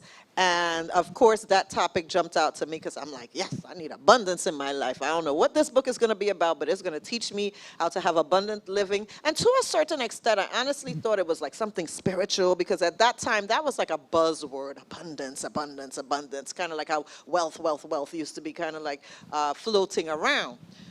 So I open up the book, and the conversation was that, you know, there is abundance everywhere. If you're thinking life is abundant, there's more than enough out there. Matter of fact, there's so much wealth, there is so much resources out there, although we sometimes, again, based on our mindset, think that it's not accessible, or think that it's not for me, or think that it doesn't exist because we kind of live in that lack mindset. It was retuning the minds of people who are reading this book that there is abundance everywhere. So I was like, oh, yeah, well, I kind of know that, but, you know, what does that mean in my life? And then I flipped the page, and he spoke about technology. Now, this book was not actually, this book was written way before Facebook, YouTube, and all of this kind of stuff, but just started speaking about access to these resources, and how one, because there's abundance doesn't mean that there's accessibility, but in this day and age, we really do have, which again makes us much more wealthy than our foreparents, in the sense that we have access to so much. We have global access. So we have access just not to the things that we need, but also access to a market, to market the things that we have to sell. And so, again, I would want to say to you, job seekers, to use this age of technology, not just to, you know, the social media aspect of it, where again, there's a lot of information out there, and half of it is really not valuable information, but use that technology to plug into online schooling, plug into, you know, just access the resources that you need globally. And then finally, what that translated to was the fact that I said, you know what? I'm going to take this business, my business, to the next level, especially because, guess what? The buildings have blown away, and I'm still trying to figure out how I'm going to get to the next step. And I'm going to engage someone in helping me launch a platform, a business platform that is virtual.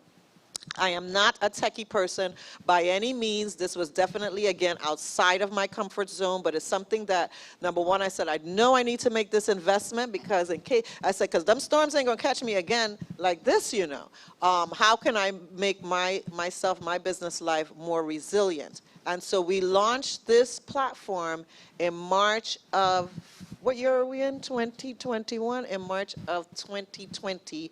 I was in New York, racing to head back home because, I don't know, something called COVID has hit, and I really don't know, again, what the future is going to look like. And I will say to you this: by taking the time to plan, understand, check myself, and utilize the abundant resources that are out there and utilize technology and animation, I was able to service my clients for the entire time, communicate with them for the entire time, because, you know, we couldn't go anywhere. And so, again, you know, part of your financial literacy and the importance of it is understanding your finances and understanding what is going on in the atmosphere, in the environment, so that you can pivot and make the necessary changes to boost your success. Yes? Yeah. What we're going to do is ask the audience if they have any questions. Questions? I have a question for the audience, if you. Okay. If you were to pick a number, what would that number be to say that you are rich or you are well off? What would that number be? A number of money, an amount of money, I should say. Do you want to guess? Million? You said $1 million? Okay. Good. Good job. You're going to say $1 million too? Yes. Okay. 1 minute. There's no number. It'll be So 0 is good? no, meaning in infinity. Infinity. Beyond. Oh, infinite amount. You want to of money. be rich, rich. Rich. You're Let's really get some trying to more hashtag live your best responses. life. How much money? I would say $1 million too. $1 million. Melissa, you know the answer. I can't. Good question. Miss Good Edna, question. how I'm going to much pick up on that. money I'm you going to need pick to up be on that. rich?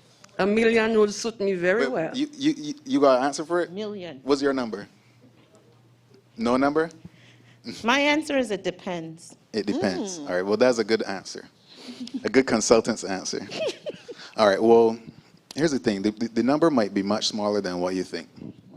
So it goes down to what is it that's financial freedom? Abel touched on this word or phrase earlier called the rat race, right? And the rat race is where, you know, which a lot of us are in, where we work, you know, to earn the money that we get, and our lifestyle matches that amount of money. If we get a promotion next year, our lifestyle raises again to match that amount of money. So you never really get ahead. So you're constantly like a hamster in that hamster wheel, running to earn more money to raise your lifestyle, to earn more money to raise your lifestyle.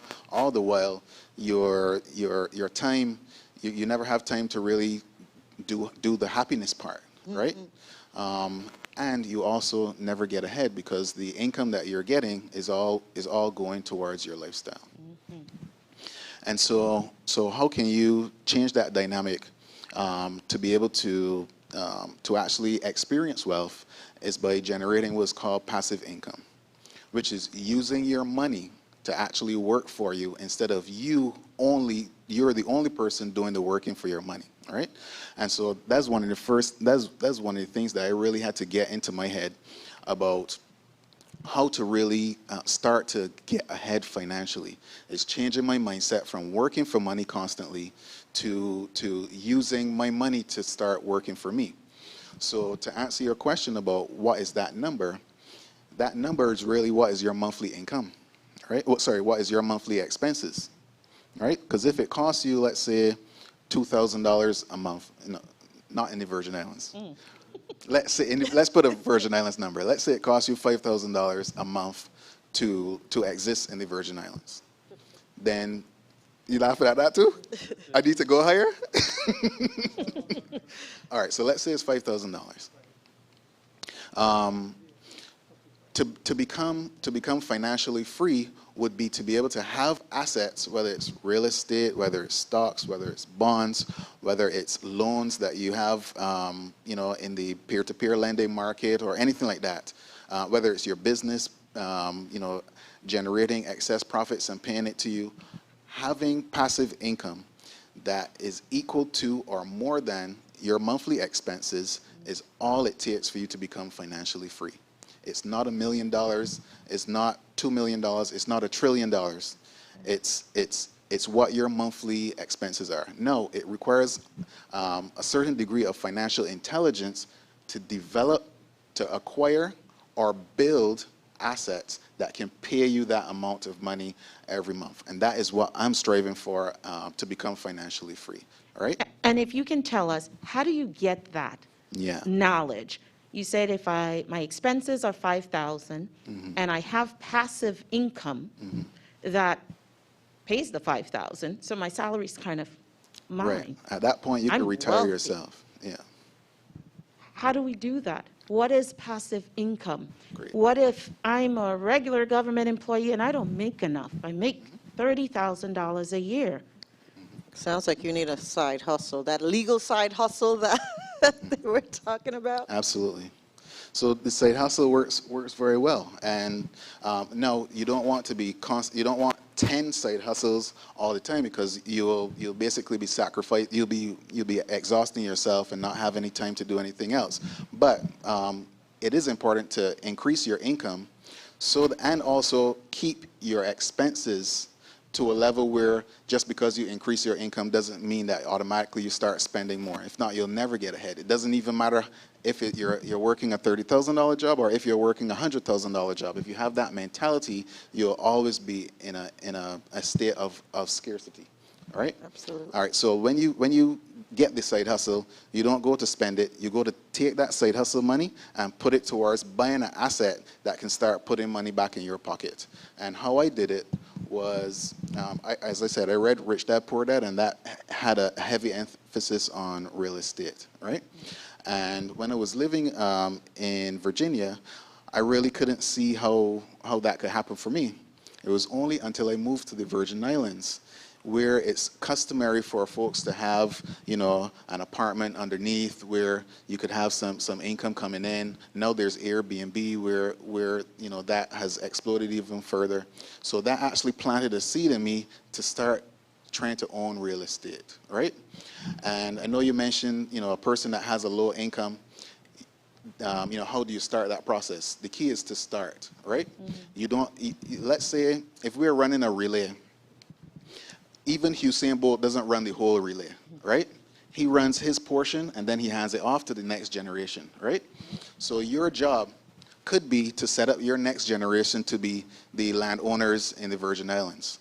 But your job is to get that process started, right? Now, I had a disruption in my life as well, where one of the companies that I was working for had a huge layoff, right?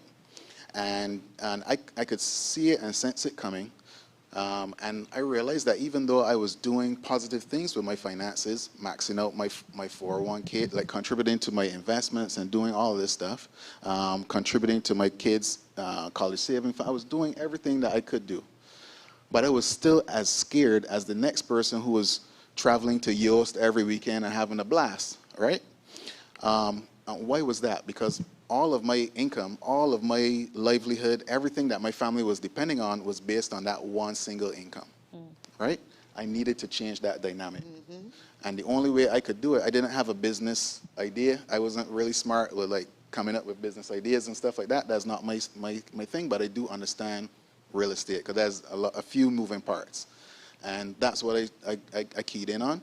And I started to develop, I started with one property and that parlayed into another and so on and so forth. Now I've owned 3 residential properties and now 1 commercial property. Ms. Baker, how do you encourage women? I know you're very instrumental in women starting businesses and owning businesses and entrepreneurship. And of course, we'll give it to the men too. Those multiple streams of income, multiple sources. How do you help people do that? Absolutely.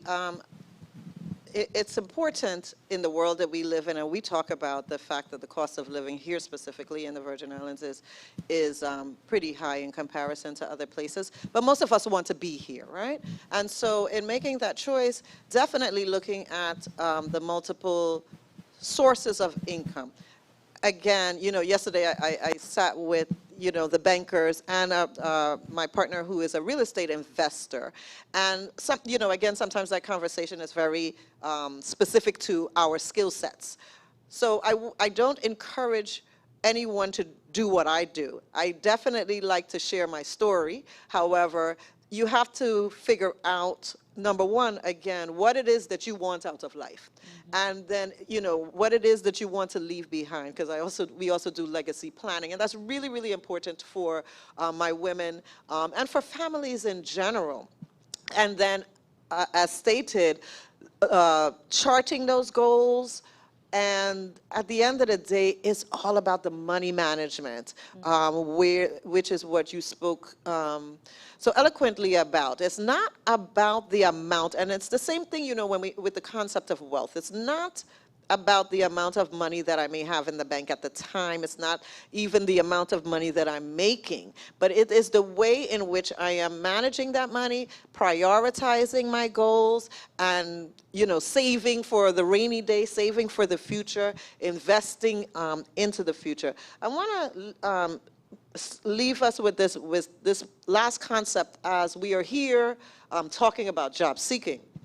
And so I know that persons are going to be, you know, interviewing for jobs and looking for jobs. But in doing so, something that we sometimes don't think about, because we're just thinking, look, I just need that next paycheck, is also looking at that entire benefits package that comes from the employment that you are seeking. Again, even in that, making sure that it is aligned with where you see yourself in the future, with your family goals, so on and so forth. I recently then, yet another transition from being an entrepreneur, running my own business for over 15, almost close to 20 years here in the territory, and decided to go back into, or go into public sector. So I you know, also am working with the government. And so persons had asked me, so, well, you know, what was that transition like? Why would you make that decision?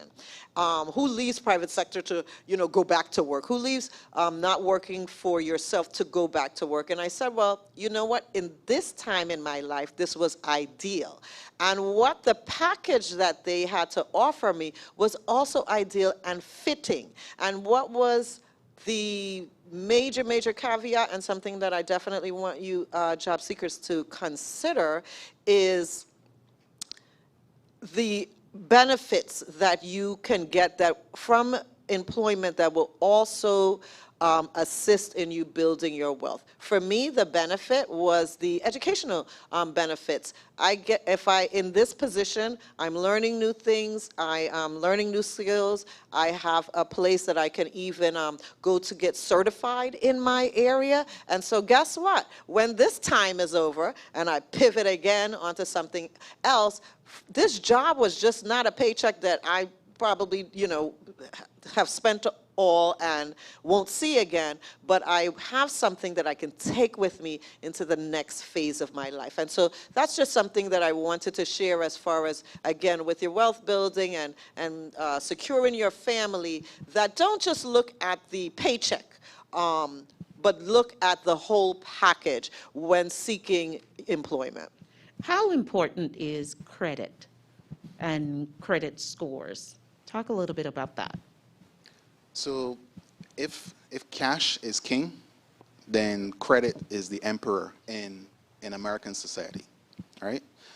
It's important to be able to have good credit, because what is credit?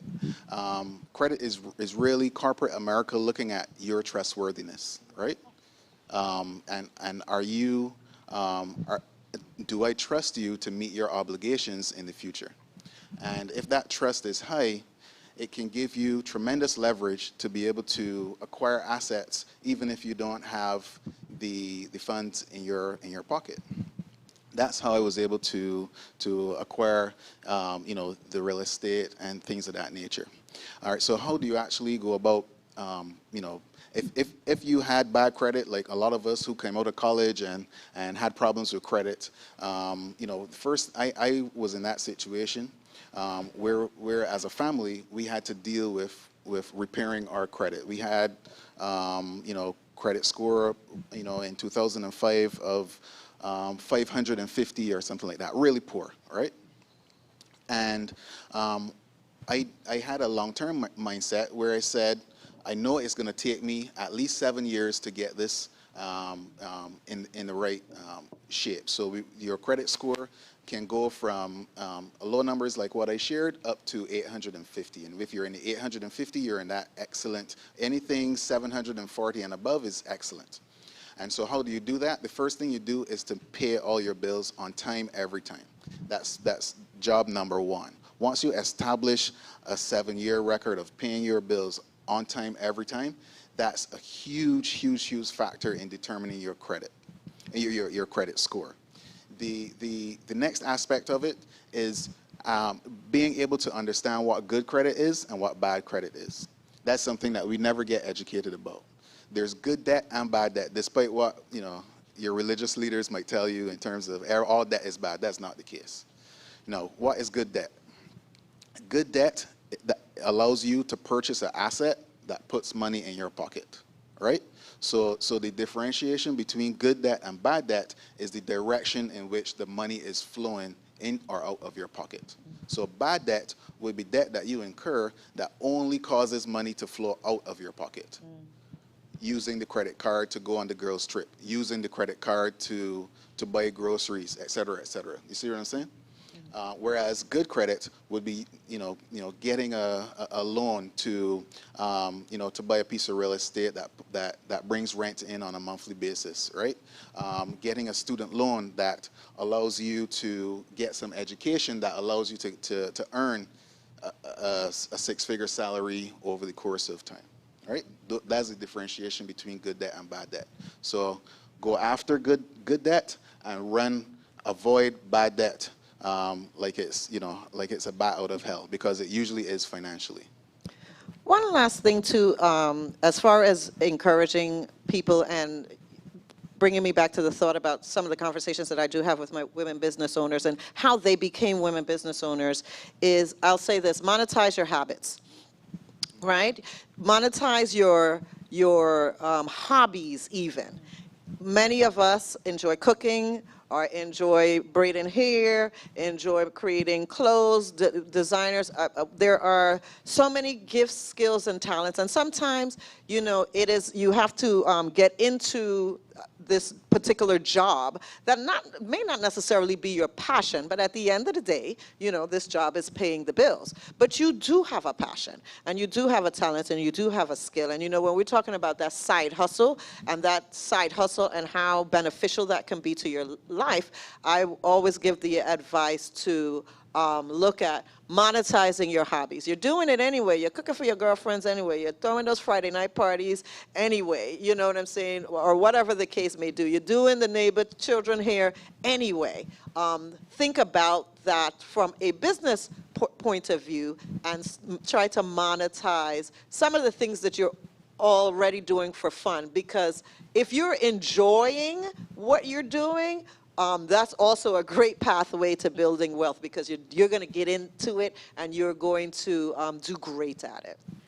One of the ways that you can, in today's time, we live in an awesome time where you can monetize your habits or monetize your knowledge is through using services such as Upwork or Fiverr, where you can actually post your profile, your skills, your portfolio of past work on these global platforms, and people can actually reach out to you for you to do freelance work, separate and apart from your 9-to-5. You get paid for it, and they look at your history and your reviews, just like an Amazon product, but that's a way that you can monetize your habits. Yes, absolutely. That technology thing, again, is really, really a great way for all of us to monetize our habits or hobbies, and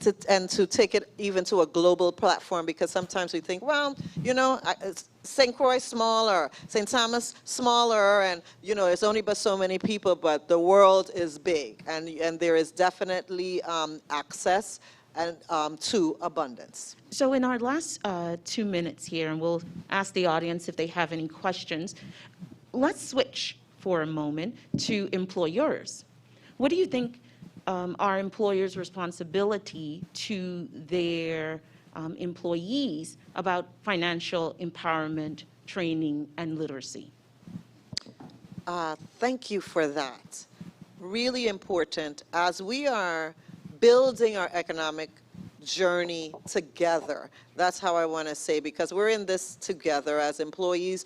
Employees need their employers, and employers need their employees. And so what is important, given the opportunity to employ, is the great responsibility is creating a financial wellness culture.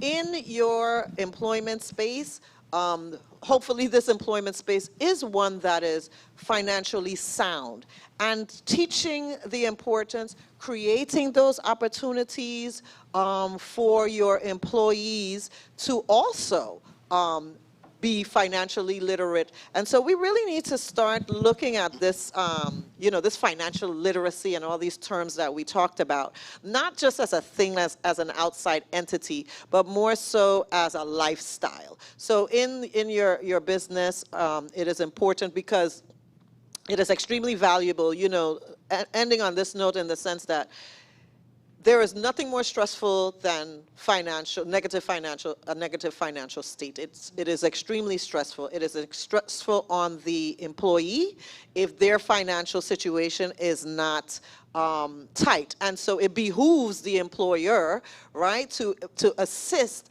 in alleviating financial stress, because then we would have definitely a much more productive workspace. A slightly different okay, thought. so we're wrapping up in 2 minutes. Okay. I think that as individuals, is our personal responsibility to focus on and mind our own business. Meaning, so when it comes to your financial literacy, that is each and every one of us individually have a responsibility to learn and go after our financial health. However, as an executive at the strategy group, what we have done, because of the things that Abel said, it's important for us to make sure that we provide, not just a good salary, a competitive salary based on the value that's being produced, but also provide opportunities for our employees to save for their long-term future through providing fringe benefits such as retirement plans and things of that nature. But also something that's very, very important to our financial health is our financial protections, and making sure that we have a fringe benefit package that looks to put defenses around our employees' financial health. Now, and explaining that, and it's our responsibility to explain those benefits in terms that are disarming, that information, so that our employees can really understand the value of these benefits and utilize them to the best of their abilities, right? So I think that's the extent of the employer's responsibility. But really and truly, it's on each of us as individuals to mind our own business when it comes to our finances. We can't rely or outsource that to employers. Thank you so much.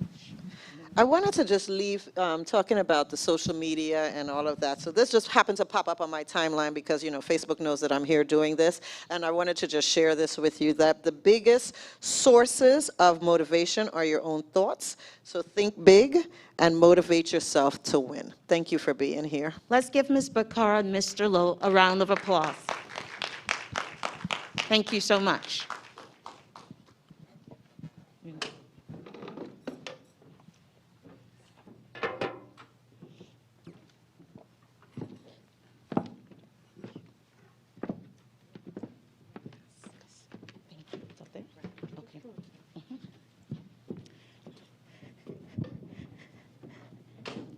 Ladies and gentlemen, if you come on down to the summit, or you're sitting in the audience or looking online, that is Steve Lowe and Adele Bakar, and they're here today.